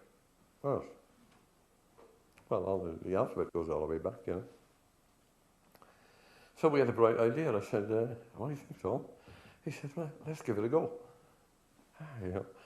So we got a book, and it had all the cartouches of all the pharaohs, you see. They used to put the pharaoh's name in all the hieroglyphs in a rope. It was called a cartouche because it was similar to the ancient powder thing that the French soldiers had. They'd bite it off, put the salt in a paper bag, see, put powder quickly in the musket. It was much faster than messing around with a powder horn. Bite the thing, powder in the musket, stick the ball in, shoot someone. And it's called a cartouche anyway. It's got this rope around it. And we said, well, let's see if we can follow what they did. Huh? Crackers, isn't it? So the first name that was ever deciphered apparently was Ptolemy, and an English engineer did it. And he got one of the letters wrong, but he did it, and he recognised it. That's how Champollion clicked onto him. But of course you don't mention the English guy because he was first. But what happened was this. We said, well, how will we deal with this? I said, I don't know. And he always had the answer, you know. How do we find these battle sites? No? We'll buy some maps. It sounds stupid. We'll buy some maps. Look on the map, there's Ballybaden. Oh, there's Mullet Camlan and Camlan Valley. It is that easy. And simple thinking is what works. So we took Ptolemy and we looked at it. The first letter is a P, and it's a door. Well, that's the old Welsh word for a port, you see. Port begins with a P. Now it's only used for harbours, an entry. a harbour, you come in, port, right? So we said, that's the P. And the next one is a T, and it showed a flat-bottomed cake. Now I know what that is, it's Tish and Lap, because my mother and my grandmother and other used to make them. They didn't put it in the oven, they put it in front of a fire, on a flat plate. In my steak makes it, no, I wouldn't have it there. But the point is, it's Tish and Lap. If it's Tish and the same type of cake, it's T-I, you see, so you got PT. The next is a slingshot or an olive with a string. Or Ferro gives you the O. The next one's a lion lying down. Ledo Guido, a guardian, or Hleu, for a lion. You got an L. You follow it? Next one's a bit of corn, Eden, E. No? Next one's a mattress, which is matras in Welsh, gives you the mat. Huh? Mat, that's that way actually. And so it went on. We had Ptolemy. We could read it by taking the first word, the first letter of the Welsh word. So he said, let's do Cleopatra. Oh, because that's what the first three they did was Ptolemy, Cleopatra, Alexander, right? Well, the first letter of Alexander, it's a right angle, see? Okay? Yeah? Oh, is it? Hang on. Get this mixed up. Oh, it's a big, I'm talking about Cleopatra. Cleopatra, the first is a right angle. Oh, a right angle was used in building purposes to get a wall upright. They had right angles and they used to keep a wall straight. It's Congal, gives you a C. Eh? Next one's a lion lying down, we know that's an L-E. Next one's a slingshot, Cleo. Next one's the door, Port P, right? Next one's a big bird, Ada, Adere. Next one's an open mouth, Roch, Tuata. And we could read Cleopatra. And so we went on with Alexander, Autocrator. And we said, hey, we can read these things, you know? This is great. So we then plunged into the whole of the pharaohs, translating their names. And some of them then are different to what is thought today. They're not quite the same at all in our book. That's what we think. Well, there's only a short step then to say, well, we get some big pictures of these stelae from ancient Egypt. We'll see if we can read them. We believe we can, and we do, and it's done very swiftly and easily. Now, the method they use with Champollion is this. He believed that Coptic was the base language. And then he says, there are less than 100 Coptic words still existing in ancient Egyptian. Huh? Then he said, well, if it's not in Coptic, we will seek for it in Hebrew. Huh? If it's not in Hebrew, we'll look for the word in Aramaic. And if it's not in Coptic, Hebrew, or Aramaic, we'll guess. And that's why you get 3 letters sometimes, a 4-letter word. It's unbelievable. And if you look at Wallace Budge, he says, that letter's an L, and that's an L, and that's an L, and that's a G, and that's a G, and that's a G, and you got 6 or 7 different things being the same. And it's comical. And we found one thing was a hank of cotton, an owl, and an iron bolt. And that's supposed to be crocodile, you see. You know, animal, vegetable, and minerals, see? Crocodile. But when you take the 3 Welsh words and put them together, out comes deceitful serpent. Well, isn't that what a crocodile does? It lies in the water, you know. Deceitful serpent. So we launched into the decipherment of Egyptian then. And we thought Velikovsky was crackers, and then we just, hey, he's right. You know, God almighty. Peter James and 5 other archaeologists wrote their book showing these 400-year gaps all through and 500-year gaps all through the histories of the ancient world. So, I don't know if you remember this one, you wouldn't before your time mostly, but the invention then came, I think, 1950, 51, anyway. Radiocarbon dating. The revolutionary tool, the holy grail of archaeology. They got radiocarbon dating. They can now get an artifact, if it's any form of living matter, trees or human flesh or whatever, they can get a carbon date on it, because the rate of loss of carbon can be fixed. Along came a Dr. Ferguson, and he said, hey, the bristletone pines up on top of the snow mountains in California live to be over 4,000 years old. They do. And so you got 4,000 tree rings, right? Maybe more. And you get a tree ring thing by drilling a hole in and pulling a whole plug out, see? And also, some of the dead trees up there can't rot because it's too cold. And some of them would therefore overlap the living trees. You follow me? And he's able to construct a carbon dating table back to 8,000 years. So Libya's got carbon dating, and Ferguson's come along with the tree rings. They had the perfect tool to now date everything, particularly Egypt. C.J. Ransom and others have been into this and written books on it, which are not popular. And the universities and the museums were throwing out over 95% of the carbon readings they were getting, radiocarbon, because they were wildly incorrect. So the wildly incorrect Egyptian model is right, and the scientific carbon dating is wrong. And then they had to solve a problem. And a lady whose name I got, she came up with a solution. Every date of 600 BC and before, we will divide by, let me get this right, we'll divide it by 80 and multiply by 100. And you know, that takes the year sort of 600 odd for Ramesses II, who was their big king, right, back to about 1250 BC, where they want him to be. Because the carbon dating's putting him at around 600, you see. And by this adjustment, then all the others get a bit further back. They say, oh, plus or minus 50 years, get a bit of slop, get it right, plus or minus 100 years, plus or minus 150 years. And it goes on. They're doing this today. Of course, all the dates before 600, you can accept them, they're right.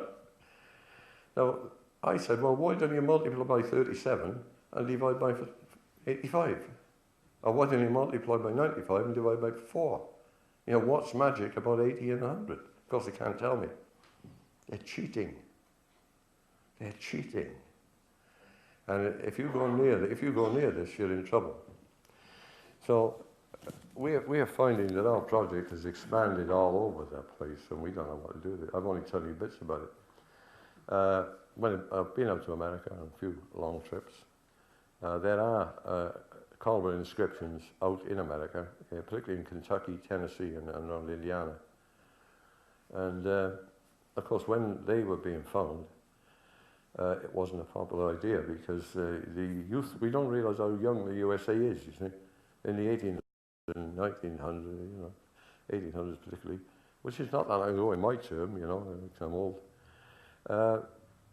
America had just managed to buy Alaska off the Russians, right? They had got the Alamo now out of their system, and they'd finally got the Spanish out of Texas, New Mexico, and California, you know. They'd bought Louisiana from the French, and they were still a bit wobbly, and they didn't like the Brits because we burned the White House in about 1810, you see.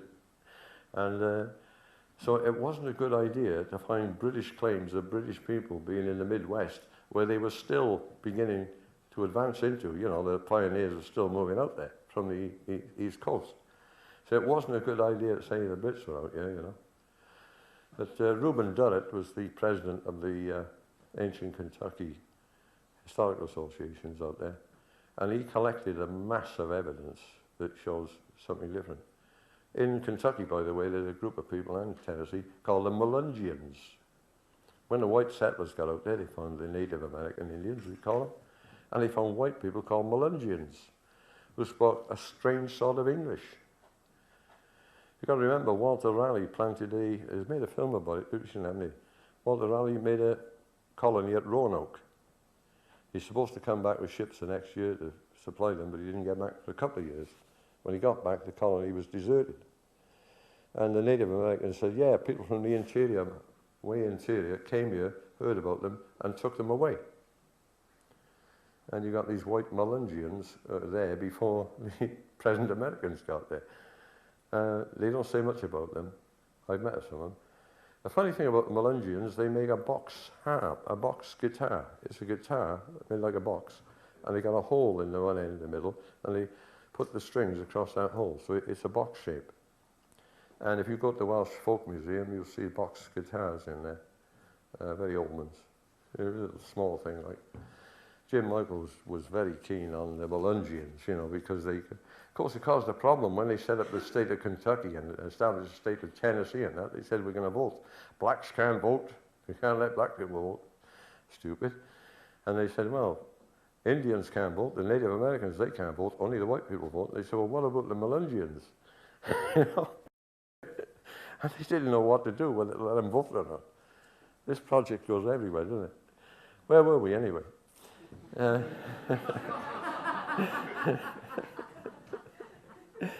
don't want to repeat what I said last year. You understand? So you can get, and some of you will be bored to death. So what we've got really is a massive collection of stuff in Britain that's been neglected. Nobody looks at the Welsh laws. The laws, they call the laws of Hold That, actually they were written up by Blegfrey, the son of Morgan the Great of Glamorgan.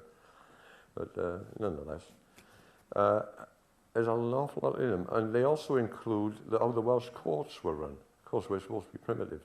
You go to an English court today, you see exactly the same setup. Judge, jury, barrister, solicitors, defendant. You see exactly the same setup in the courts of today. Crazy? No. And what I'm saying really is there's a great continuity in our country. And I don't think we've really appreciated it or valued it, as perhaps we should have. I can remember my grandfather's house here before the war. Every year, trawlers would come in from Brittany to the Welsh ports, and they'd be laden with onions. And we used to call them Johnny Onions. And they'd make strings of these onions and put 100 weight or more of onions on a bicycle and wheel them around, and everybody bought a string of onions off them. It was the Breton onion crop. And the funny thing is, my grandfather obviously spoke Welsh, and they'd sit at the table, have a cup of tea, and they'd be talking to each other. Because Brittany and what is now Normandy, Normandy wasn't Normandy until 952, but Brittany and Normandy were British possessions in Europe. And the Brits lived there. William the Conqueror's mother was a Breton. So when he conquered England, he came on a state visit to Cardiff, to Wales, met the Welsh king, King Iestyn. Oh, they thought he was great. He was half British, half Breton, you see. He'd conquered the English. Oh, well done, William. They thought it was wonderful. Well, he wasn't so popular in England, though. No, he wouldn't be, would he? And these little things keep creeping through, coming out, and everywhere we go. I was invited to go to a farm in Glamorgan, you see, because it says Morgan, the second, founded a church there. And the archaeologist said, well, it proves that the cathedral charters are rubbish because there's no church there. And this really upset this farmer. He got mad because he thought he had an ancient farm, you see. And then he sent a message to a fellow Langford who got hold of me, come down. He decided to make two fields into one, so he'd taken this big hedgerow up, and he'd taken the hedge up underneath the church. So the charters that are called wrong are right, because there's the church. And there was some large 6th century inscribed stones there. So he took them out and put them in a rockery that he made by his house. And he wouldn't let the archaeologist in. He went to the museum, but get off. Didn't like him. And he had another slab. He used to stand on this slab. It's about the size of one of these things here. You can't see them, all right. It's about 6 foot by about 3. And he used to stand on it with a bucket, and he used to get water out of his stream for the pigs, you see. And I said, well, what's on the other side? So he turned it over. It's another inscribed stone. And this is the way things happen, you see. But he knew that we were looking at this history positively, and the universities were looking at it negatively. Right? And the universities come out of it very badly. Tell you a story. 1988, Margaret Thatcher said, I'm going to close Cardiff University. 12,400 students on the street. Huh? I want the principal and the Senate, that's the managing director and the board, must all resign instantly, out. Why? 28 million had gone missing. Yeah. Of course, they weren't accounted for it. So there was a standoff. They wouldn't resign. She was going to do this and the other. So they negotiated a deal. Nobody goes to jail, and they all resign. There's no charges. So she now got a college of 12,000 students with nobody running it. Up the road's a little college, a technical college, about 1,200 students. So they got that, merged it with the big college. The rabbit swallowed the elephant. And people running the little college, the technical college, then ran the university. And she made the boss man see it, sir, you see, shut him up. Nobody goes to jail. And we found all this sort of thing going on. It really is criminality. Wow, you know. Your hand on your wallet, definitely. And we had another one. Went to Welsh Book Council and we said, we knew we wouldn't get anything, we just find out. How about a grant for a book, you know? We've done 4, you know. Oh, we don't do history books. I said, of course you do, you've done others. Oh, no, and I spent all that time. And I worked him out, I kept him talking. I thought, I'll work you out, pal. And so I decided that I would look at the accounts of the Welsh Arts Council as far back as I could. It went 12 years, 14 years actually. So I went to the Welsh office in Cadace Park and said, can we see the Arts Council accounts for 14 years? Why? I said, because I want to look at them. Oh, well, they're in the library. I said, well, can we go in the library? Oh, you're not allowed in the library, which is wrong, you are. I said, okay. So I wrote a written request to the Welsh Secretary of State, so I want to go in the library of the arts, in your offices. Oh, yeah, sure. So I went along.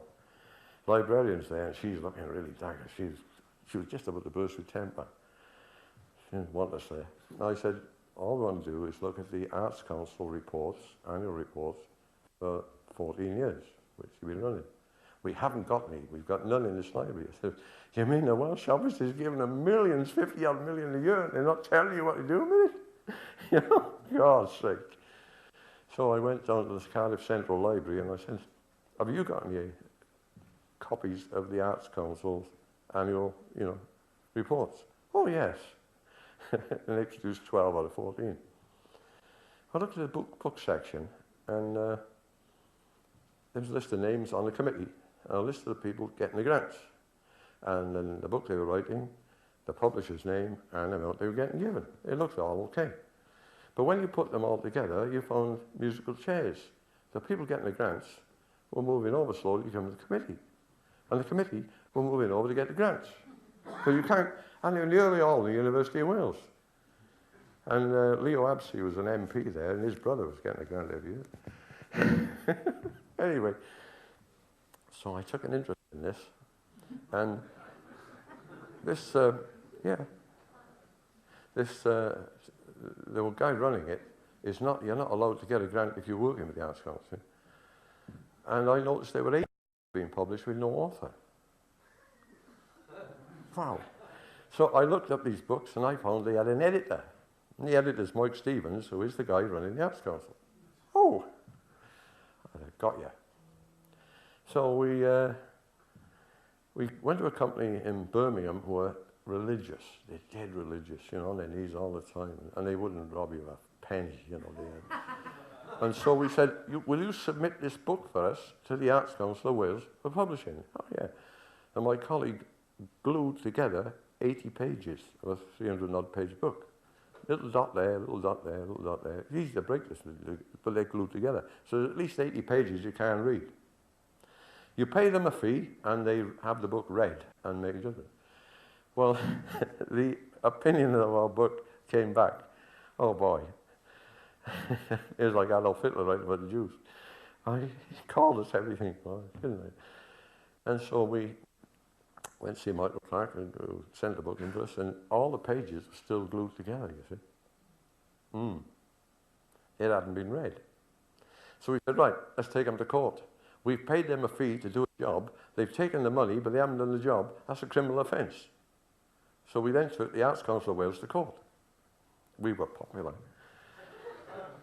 So we won the case, you see. And the next day in the Western Mail is a big cartoon. And it shows a man in an evening suit with a bow tie, and there's a woman in a long dress, and they're at a cocktail party, you see. And he's got dark glasses and a white stick. And underneath it says, actually, I'm a reader for the Welsh Arts Council. True. So we got ever more popular, you know. Then we started checking this guy, Mike Stevens, and he had a little shop, and there was a young guy about, say your age, you know, 20-ish, you know, early 20s. He left school at 16, and he worked as a shop assistant. He was running his little shop for the Arts Council. It's in Churchill Way at one time. Anyway, Mike Stevens had a bright idea. He decided to set up the Welsh Academy. As he rents an office down in the Butetown, Tiger Bay area of the old Exchange building, and he appoints his shop assistant as director of the academy, which he has now invented. Puts him down there with the secretary. And he then grants 50,000 quid to the Welsh Academy. Of course, the Welsh Academy then decide, this guy is his employee, that he would like to have an anthology of Wales written. And he selects Mike Stevens to write it and gives him 50,000 quid. In other words, he's given himself 50,000 quid. So we nailed him. Boom. I got rid of him. We had a number of things like this, and they found out that we're more dangerous than they are. Yeah. Our work down there involved a number of serious police raids on our house, all engineered by various people. The last time it happened, we were coming back on a nice sunny morning Friday, and my colleague's coming from that direction. I met him in this park, and we had a river running around it, and he went over a little bridge, and there was our house, you see. And he said, there's a stack, I can see a stack of police vehicles in the street now. Well, it's a small street of very good houses, man. 7 up one side and 6 the other. So there's a fellow accosts us now and introduced himself as Detective Constable somebody, and he said, we got a warrant to search your house. I said, what for? There's 2 flats anyway, and if it's in my name, you can only search 1 flat. And he said, oh, you've burglarized St. Peter's Church. Oh. So then we meet Detective Sergeant Allinson and the Detective Sergeant Edwards, and they've got with them 12 members of the Armed Response Squad. There's a little street, I'll tell you what. So I got one of the neighbours, I said, look, phone the Western Mail, phone the Echo, phone the MP, tell everybody, you know, get them up here. So I said to Allinson, and he said, you've entered, burglarised St. Peter's Church, and you've stolen a oak casket 2 feet by 2 feet by 18 inches. Well, I know where it's bedded, it's still there. I said, you need 12 men to search for the casket, 4 by 4 by 2. I said, a little chuckling like that, he said. I said, anyway, we've owned the church. He said, oh, you can't prove that. I said, of course we can. We own the bloody church. I said, I got the deeds, I'll go and get your photocopy, hang about. Got him a photocopy. They still wanted to search the house. Now they're looking for this army of cops. Search my flat. Then they wanted to search the upstairs flat, which belonged to my colleague. I needed number 1 flat, but they insisted. They spent an hour and a half looking under carpets, in jugs, mugs, in drawers, for this bloody big old casket, which is not there. How do you own it? And the third item was, you're in possession of archaeological artifacts. Anybody can own a Roman jug or a coin or a Greek art. It's not a crime. And unspecified, it's, you know. Do you know, it took us 7 years trying to get him into court. 7 years. They pulled some little trick. We had to go to the judge to prove we had a case. And the judge said, yeah, you got a case. And they got a system in the court. So if there's minor matters, sometimes the barrister will set in as a registrar, as a temporary deputy judge. The next thing we know, they've been to a temporary deputy barrister, and he says there's no case. 7 times we went to judges, and 7 times they managed to know. How many times? It's like table tennis. I mean, how many times can they appeal not to go to court, you see? Things like this. If you do half of it, I could keep going for days, honestly. In the end, we decided we've got to go. Let's get out, let's sell up. We went to Hove and pulled out lock, stock and barrel. So at the present moment, what we're doing, we're writing a book. And it's called The Murder of Britain. And we're cataloguing all the big dastardly things that was done to us and to you. And it's a horror story. It is a horror story, honestly. I've told you just a few of the nicer things. We've continued to find sites. There's an entry in the Anglo-Saxon Chronicle that says, and they, the British, gathered together all the treasures of Britain and hid them, and no man has seen them since. Is that a fact? We found a site that's roughly the size of a singles tennis court. It's sending the metal detector blasting mad, and there is a clear entry, right? And there's got to be something there. We found a number of sites, actually. The Empress Helen of the Cross, she's the mother of Constantine the Great. She goes on a pilgrimage around Sinai, takes a legion of soldiers with her, and then she goes to Jerusalem and she says, I want the cross of the Savior. I've got to have it. Of course, there's a big fandango, so she arrests about 120, I think, of the leading citizens, questions them, gets it down to 50, gets it down to 20, finally gets it down to a couple of guys, and she got the leading guy. And she put him in a dry well, you see. No water, no food. He's down in this well. So finally he says, okay, I'll tell you. And they then takes her to where this timber is, you see. So she gets the nails, makes them in a bridle bit for his horse. This is recorded in 25 different histories all across Europe, by the way. The one we use is the Exeter book, which is an Anglo-Saxon Dark Age history, or an English one, right? So we're not Welsh on this one. But also it's in the Harleian 3859 manuscript, which describes in the genealogies how Helen brought the cross, to Britain and one thing and the other.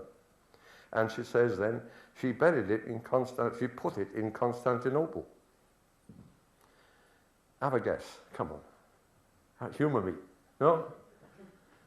In West Wales, there's a little village called Constantinople. Yeah, nearby is Aberbannon, River of the Empress. And there's Kevin Banner, Ridge of the Empress. And there's Castell Elin Fawr, the castle of the great Helen. And you go there in the lanes, you see huge blocks of beautifully hewn cut stone being used in all hedges. And in the woods, there's big ruins. Nobody ever bothers with it. And the numbers of other names then fit around there. So tracking where the cross was is not difficult, actually. What we found in Britain is this. We've got all over West Wales, Anglo-Morgan, Gwent, huge mounds on the hills, right? Really big mounds. And my colleague said to me one day, what's that one? I mean, I said, bloody no. I said, it means ferocious warrior. And a penny dropped like a ton weight. The Egyptians, the Hebrews, and all the other old people who experienced, they called the star that the Greeks and Romans know as Hercules, a ferocious warrior. And we knew over that way was Tumbalo, Capricorn, the he-goat. I said, hey, they're naming the bloody mounds for the stars. And we knew up on top of the Garth Mountain there were 3 in a row, like the belt of Orion. And down in the woods below, we knew of another one, and in a council estate, in the middle of the council, there's another. And we found the 4 outliers of Orion. And there were the 7 stars in a little group up in the top of the east of the west of the round there, Comet. And we found that all these stars, mounds, were named and laid out for stars. They had reproduced all the main stars in the heavens on the ground, in whacking big mounds. You can find all of them.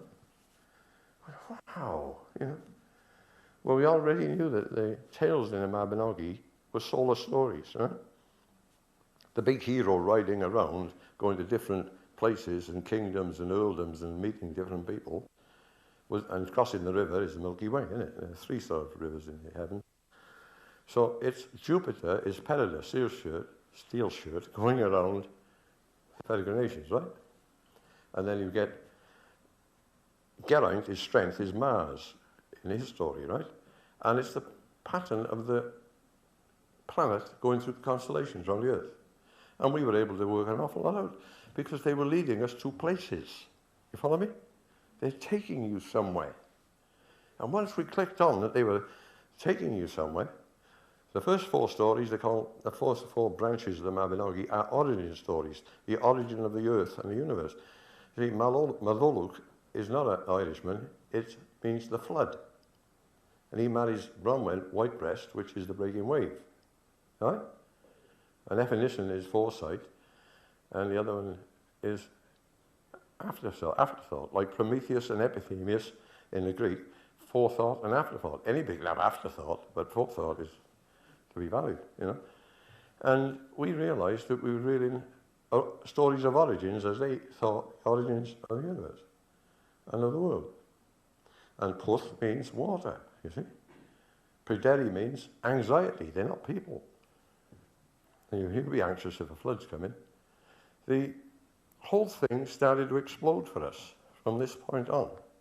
because we knew now where these 13 Mabinogi tails were taking us by following the route, you understand, of the star mounds. Well, this is bigger than the NASCAR things in Peru, believe me. It's 40 miles by 30, and they fit. In West Wales, there's another one. And you get the 5 stars of Cassiopeia. Is it Cassiopeia, the Queen of Heaven? Yeah. And the 3 of the sceptre of Cephas. And there's 7 on another hill for Perseus, the robber. You know? And there's a whole star map in Pembrokeshire. And one of them, the Greeks call it Cygnus the Swan. Actually, it's a cross. You've got 1, 2, the arms across like that, 1, 2. One at the top, one right in the middle of the arms, intersecting, and one down there. Right? And right in the middle is where we found a cave that is sealed, and in it we're metal detecting one hell of a big object, about 4 to 5 feet long, about 1 foot by 1 foot, wide, and it's made of non-ferrous metal. Well, she's supposed to put it in a silver casket, you see. She covers it in jewels and golds and put it in a silver casket. It's there. And so you've got a sealed cave, and it's there. And the cave is done in a funny fashion, and I recognise that the shape of the wall, the sealed wall, is cleverly done, because you could look at it and think it's just the cliff continuation. When you look at it carefully, it's stones fitted to match the cliff. And so we said, hey, there's a map, and there's another cross, part of the cross carved on the cliff wall, and the stem of it goes down and is formed of stones on the false wall. You understand? So I said, that cross is pointing to something. So we found then that between the centre of the cross where it is and the foot where it would go into the ground, right? I got Richard Wiley, I said, go up on Karen Sawyer, really, with a little big hill, like, get a telescope or binoculars for this, because I don't travel, I got people all around. If I want something in Cornwall, I got someone who's going to do it for me. If I got something in Cardiff or that area, the Rhondda, anywhere, like Caerphilly, I got people there. I got people in West Wales, I got people in North Wales, I got people in Norfolk, Suffolk, London, Scotland, Midlands, Manchester. They will go and make the preliminary studies, you see, and they will do the work. So it saves an awful lot of money, because we don't have money. And they love being in it, don't they? Anyway, I said, look between the cross top and the centre of the cross, where it intersects, and the bottom. I said, see if you can see anything. So he goes up with the binoculars, and he had an old telescope. He comes up, hey Al, he said, there's a whacking big pile of white stones in a field. So I went down these white stones, and well, they're easily the size of that table there. Bigger, some of them. Yeah, much bigger. The only place you can get stones like that is 7 miles away. So they've been brought onto this low hill from 7 miles away. And there's about 40, 50 of them. Apparently they were originally in the form of a boat, but the farmers moved them over and made a bit of a pile. Boat is significant. The name of the centre of all British Christian churches, the nave, innit? From Italian, Roman navale, naval, navale, nave means a ship. Anyway, so we went down to see Mr. Phillips on the farm. And he said, oh. And we had a person, a woman, and she said she thought there was a depression in the ground going off diagonally down the slope, you see. And it hit the road. And so Phillips took me down, and there's a big round stone, about 4 feet, a millstone, you know, the idea of the Jewish graves, they rolled the stone. So I mean, rolled the stone away, and there was a stone arch there, and you could crawl in, and it then bent that way, pointing right at the pile of stones 200 yards away up the hill. So we got a JCB in, and it's archaeology, and we cut a trench across where we thought the line of this, whatever it was. And we found that what they'd done, this is an old way of draining fields, by the way, I can describe it for you if you want. They dug a trench about 7 or 8 feet deep. And where in the normal Welsh hill farm, you get down a foot or so, you find stones and then more stones. The top, they'd taken all the stones out and put them in a heap in the bottom, so they wasn't a mix. So you got a pile of stones in the bottom, and then above that 2 feet, the top 5 feet was just earth in this trench. The rest, either side of the trench wasn't, you understand? And that means they created a vast drain 200 yards long up to this pile of stones on the top of the hill. They were draining it to keep whatever's there dry. And we found this before in other places. Because we do know of other treasure sites. Well, we think that's where Helen is buried. She's standing in a position where if you had a person on the cross and here's his feet, here'd be your head, she's in that position, you understand? At the foot of the Saviour type of thing. And so we've located, we think we've got a metal detector on, there's something there. And we found this sort of drainage system in New South Wales.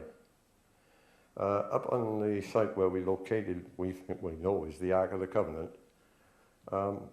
It's a man-made hill on top of a hill. So you've got about 4 acres of the top 60 feet, right? Which is man-made, clearly so. If you go on Google Earth, what Google Earth does for you is this. This is what we did. We had 2 people in Cardiff, us 2 in Newcastle, and we had Google Earth.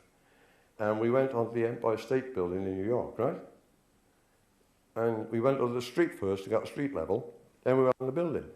It didn't go up 1,200 feet, it went down 60 feet to the basement. So we went to Egypt, and we put Google Earth cursor on the Great Pyramid. But we started off on the plateau. Forgive me if I'm a few feet out. We got sort of 260 feet, right? Well, as you go up the pyramid, the height should rise, shouldn't it? So we should go up 480 feet. Didn't. It stayed level, as if the pyramid's not there. And we found Google Earth was not recognising man-made structures. It was recognising the land only, not man-made structures. Now, whether this is American military or something, I don't know, but there you are. We then went to the Silbury Hill Mound, which is a 4.5 acre mound down in England. Silbury Hill, biggest mound in Europe. And I think it's 120 feet high at the top, but it's very big. And the land level around it's roughly 520 feet. So 521, 524, 5 feet. And then you hit the mound, you should go up, you see. It doesn't go up 120 feet at the top. It stays 520, 524, right? So the mound Silbury Hill is not there according to Google Earth. So we are able to establish that there's a 4.5 acre mound on top of a hill in the Little Rhondda. It's called Golug in the inner circle, and someone's built a stone wall in the Silbury in antiquity around the top of the hill. Now, who builds a stone wall around the top of a Welsh hill? It's me, it's stupid. Right? Sheep can't get in. What has happened is that the inner circle is called Golug, place of worship. The area is called Ynys y Bull. Ynys y Bull. Now, you can spell bull B-W-L, B-Y-L, or B-I-L. B-Y-L or B-I-L, Ynys y Bull means enclosure of the ark. That's what it says. On the north side, there are signs of 4 drainage pits. If you had an underground chamber, what they did, dig a hole in the bottom, right, in a set sump, and they'd go out at an angle. As, this arm is going to be beside the hill. There. Go down there, okay? And when he got down, okay, I've got 10 minutes left. They're letting me out. Thank you. Anyway, you should just stood here. you could have thrown something at me. Anyway, so they dig a sump and they dig a shaft going downwards. And when they got to the desired point, they'd stop and they'd go up like a tick, right? And there they'd have a circular bowl shape cut out. There are 4 of them. In the downward part of the tick, you know, right? If you don't understand, you tell me, right? We found white stones and no weeds grow in them. Now, there are 3 types of white stone, and we got them samples taken to the university and the museum.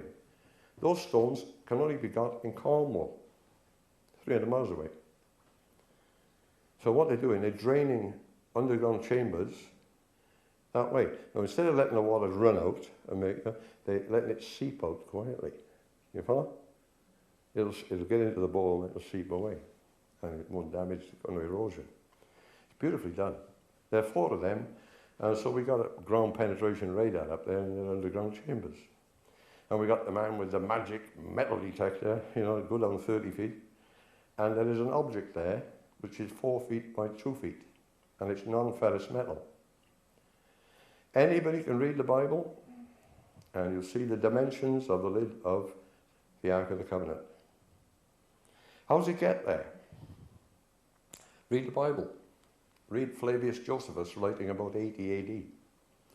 You see what happens, I think his name's Azariah.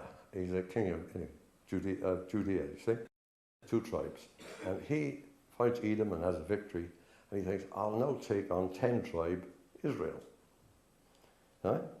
And there's a famous verse about, you know, the thistle wants to marry the great cypress tree and all that sort of thing. In other words, it's like the old story of the bullfrog in the pond who thought the pond was the world. And he was the biggest thing in the world, you see. And he puffed himself up on the greatest thing on earth. And a passing bullock came down to drink and stepped on him. And this is what he's being told, keep away. He goes up to fight Jehoash of Israel. Gets hammered, his army's destroyed, ties him behind his chariot. Jehoash goes down to Jerusalem, tears down 200 yards of the wall. Right? Gone. He then takes everything from the palace, and he takes everything from the temple. Everything.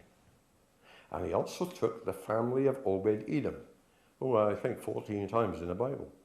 They are the official guardians of the ark. Why did he take the official guardians of the ark? Because he's taken everything from the temple, hasn't he? Now, I mentioned before how we can translate and read Etruscan. Bronze was an incredibly important, expensive metal in antiquity. There's a bronze tablet in Italy plastered with writing. This is carbon writing, 3 sections. And once again, they think, the archaeologists, it's a menu for a restaurant. Now, you wouldn't do that today. The idea of a bronze tablet for a menu is ridiculous. Actually, it's in 3 sections. It tells how the people are in a place where they're very unhappy. And there's great pestilence and storms and diseases, and they leave, and they follow a little cabinet that rides in a cart. And they go to a place where they are happy. Yeah? What's it sound like? Plagues of Egypt, Moses, the ark. Yeah? They are in a place where they're happy, and again, they are forcibly removed from this happy place, unwillingly, and they're taken to another place where they are unhappy. And again, they follow the little cabinet that rides in a cart. Oh. The 3rd section tells how there's an opportunity to take off from this place where they're unhappy, and they go away. Well, that's what the 10 tribes of Israel did from around the area up north of Haran.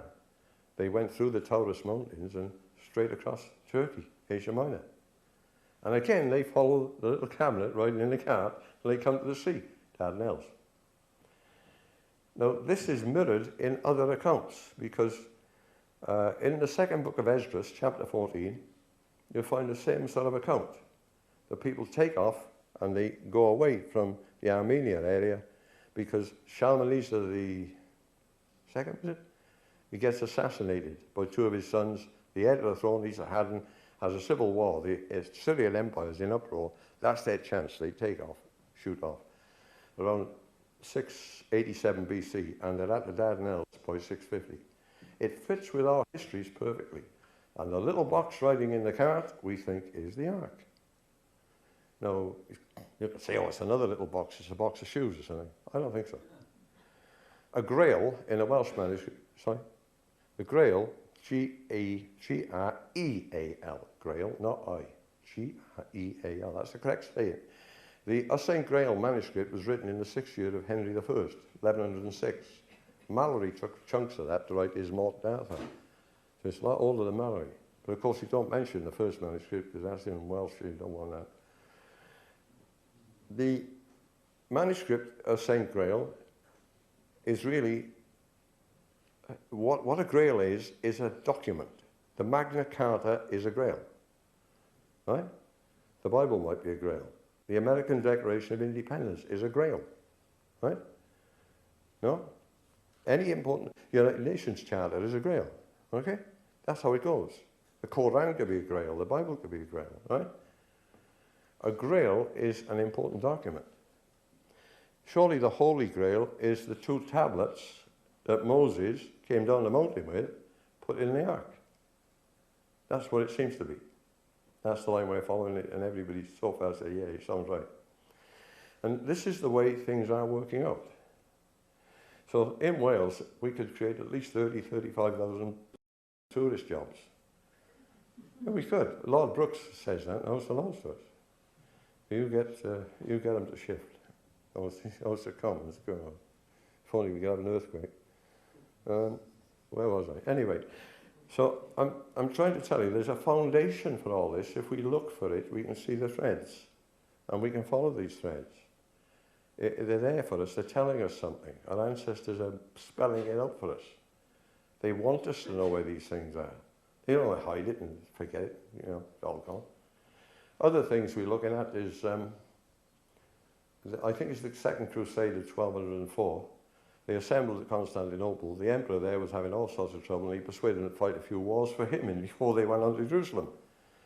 And they saw how rich Constantinople was, and they said, hey, better if we ransack Constantinople, which they did. So it wasn't a crusade against get Jerusalem back, they were robbing Constantinople blind. Venice was jealous of Constantinople for trade purposes, big harbours and that, and they egged it on. Now, the most important thing in Constantinople was the Mandilion. Jesus was alive, and Abgar, the king of Comet, North, anyway, Comet, I think it is, he sent a message, I'm ill, can you come up and cure me? Because you're a great healer. Well, the message came back, I can't heal you, like, you know. But here's a portrait of me. Just this, touch this will do the job. So Abgar had the picture or the painting of Jesus the Nazarene. So this became a massive tourist thing in Odessa, you see, its capital.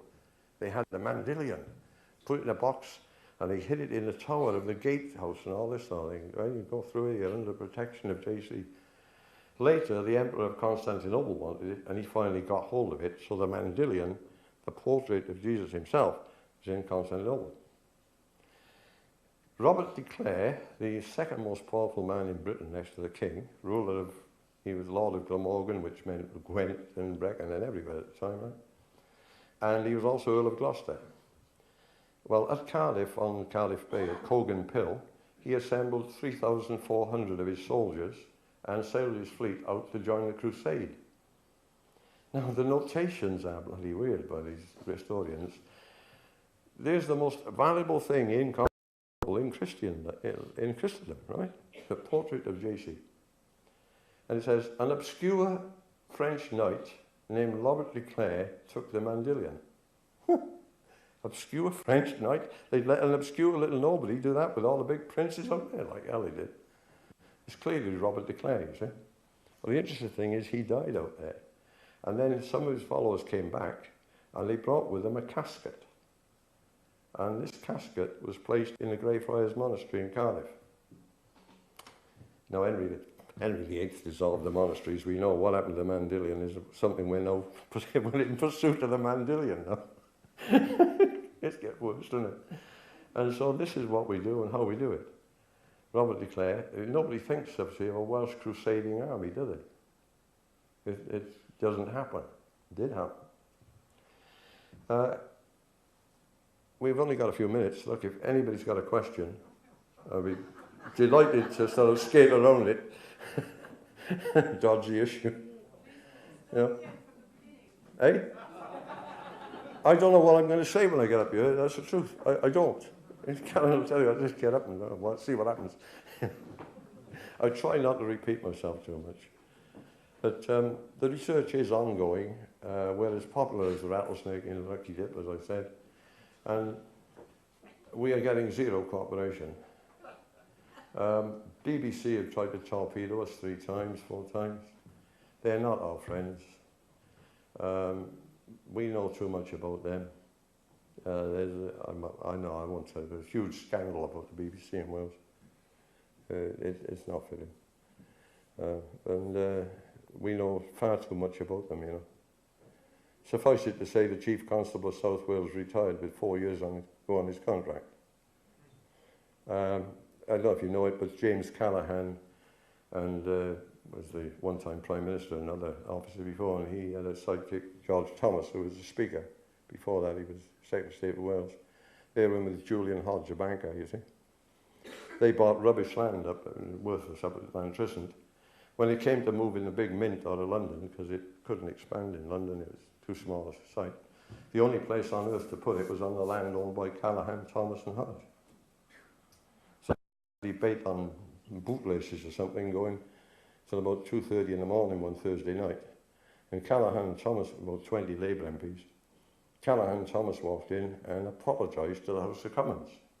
The apology was accepted by their pals. Once you apologise to the House of Commons, that matter can never ever be raised again, if the apology is accepted. So he got out of jail. We know an awful lot about him there. As I said, the Chief Constable resigned with 4 years to run his contract, because we had him nailed. We're more dangerous than they think, you know. There are all sorts of skullduggery going on down there. It really is a snake pit. Al Capone went to Chicago, he wouldn't go to Wales. He'd have got screwed. They'd have screwed him. I think I'm joking, don't I? No, everything is all sort of an old boy network.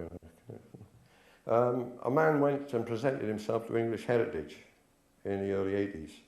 And it was a time of 3 million unemployed, and Thatcher was saying, clean out the old canals, restore these old ironworks as sort of tourist attractions, do anything, employ people.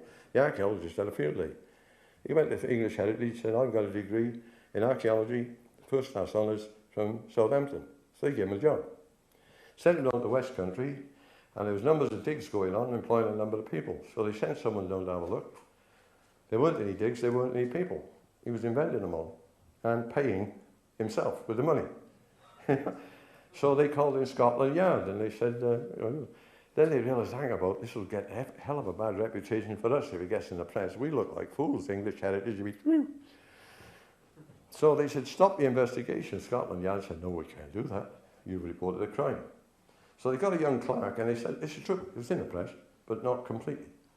They said, there's old redundant files there, about 1,200 of them, burn those files. Of course, you know what they burn it.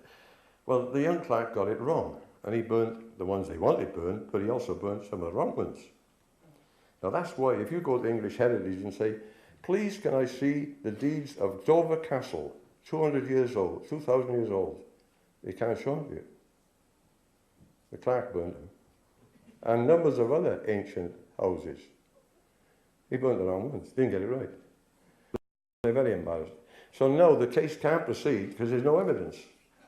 So the guy goes to Wales and he says, I've been working for English Heritage. Wow, give him a job. Secretary of the Glamorgan Gwent Archaeological Trust Company Limited. They were pulling in £500,000 a year in the early 80s. We couldn't get half a penny.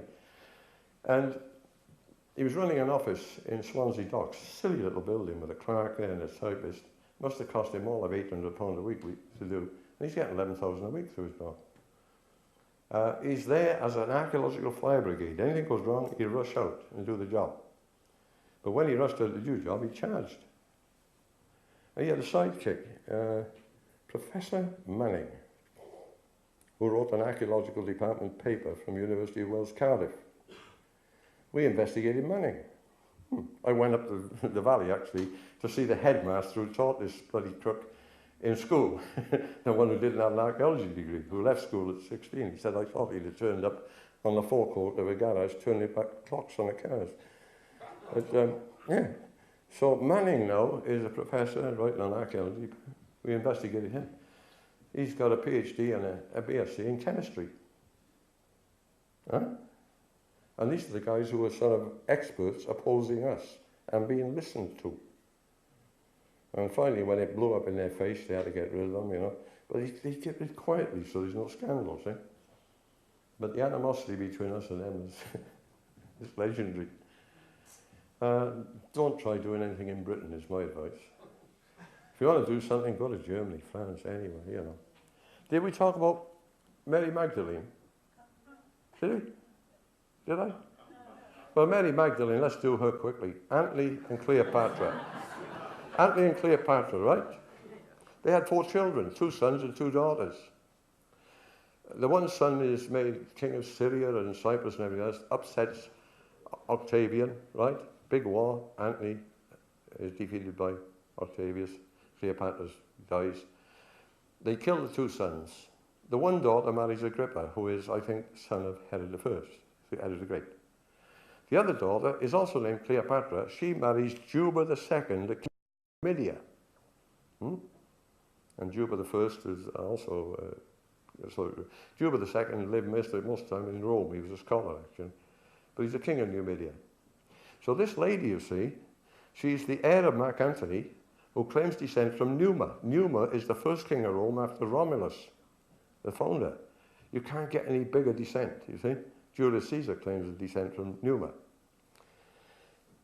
But she's also the daughter of Cleopatra VII of Egypt. She's the heiress to the throne of Egypt. And she's also married to the king of Numidia. They have a son named Ptolemy, who was killed by Caligula in 37 AD. But they also had a daughter. Guess her name. Come on. Magdalene. Magdalene. One of the famous stories about Magdalene is she goes to Marseille in France. And after 3 days, she goes along, gets the local king, and she gives him a hell of a dressing down. Really gives him a talking to, because he hasn't sent her and her companions food or fresh clothing. And the king runs away and gets the clothing. And now, does a prostitute from the streets of Jerusalem go and get hold of the local king and say, hey, you haven't given us food and clothing for 3 days, who do you think you are? I don't think so. But the heiress descended from Numa, as big as you get in Rome, and who is also the de facto queen of Numidia, and the heiress queen, really, uncrowned, of Egypt. That's a big time. And so we then got in, let's find out who this Jesus Nazarene was and who Joseph was, and we got into that. Yeah. Joseph Pantera. Joseph Pantera. Do you know when Jerusalem was besieged in 68 AD, and the siege lasted till 70, and the Romans attacked Jerusalem, is famous, isn't it? Vespasian is advised to go and seize the throne, because Nero's killed. You had Galba, Otho, and Vitellius, 3 of them in a row, no good, and in about a year. And so he goes, first of all, to the governor of Alexandria and Egypt, who is Tiberius Alexander, who says, yes, I'll give you my 2 legions as well, you know. So off goes Vespasian, sees the throne. He's leaving his son Titus, aged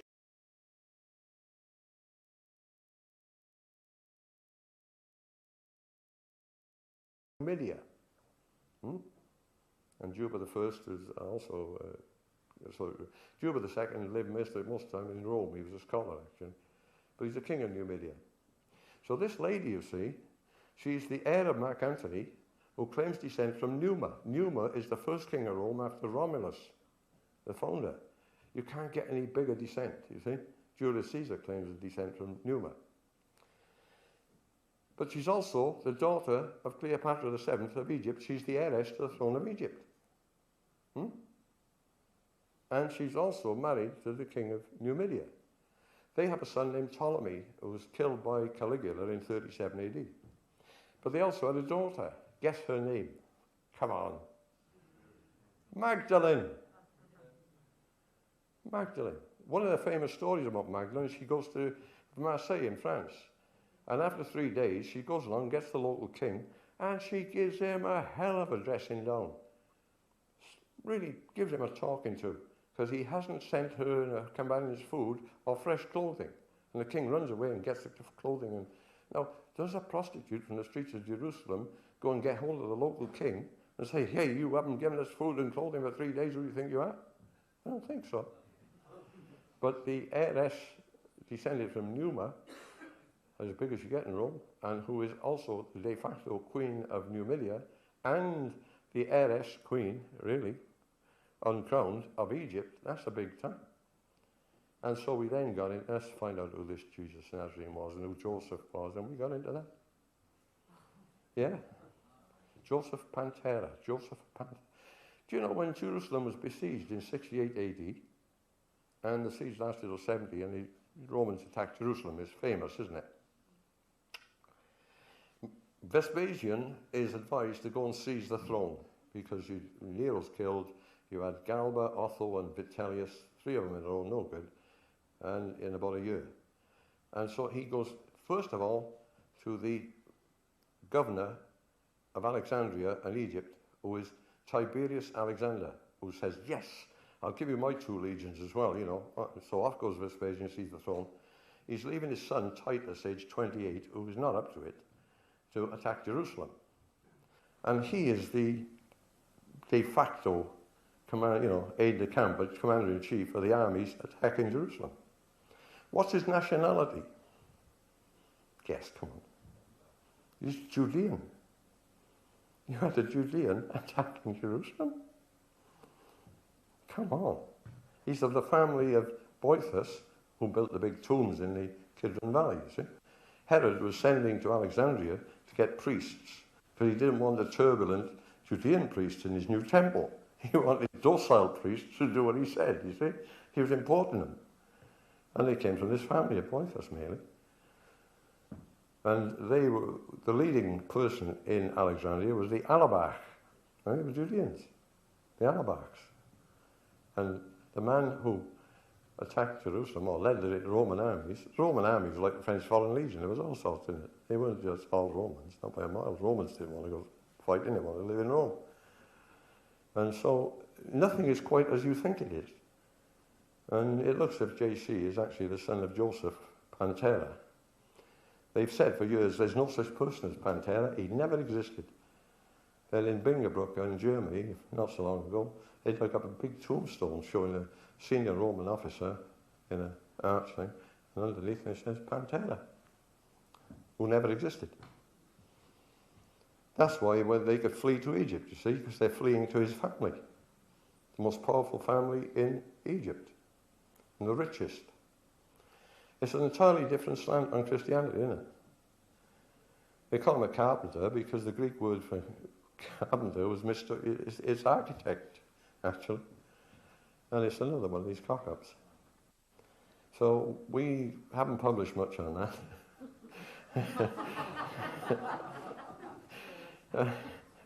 But the more you get into it, the more it appears as not as mystery, but as factual events. Yeah, factual events. There's no 500-year gap. The Franks said the Trojan War took place 650 BC.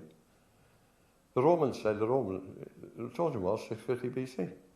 The Hebrews say 650 BC. You read Josephus. And the Brits said 650 BC. The Greeks said somewhere between 1135 and 1334, we think. How did you get there?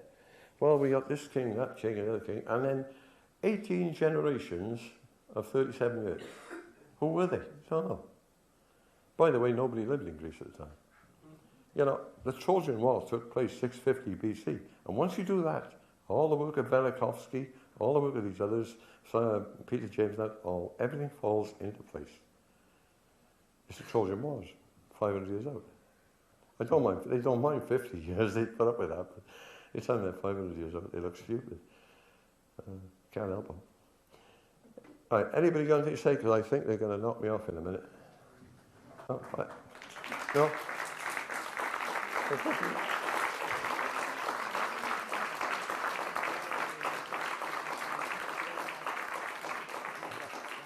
Yeah, in the box. Outside, in the foyer. If you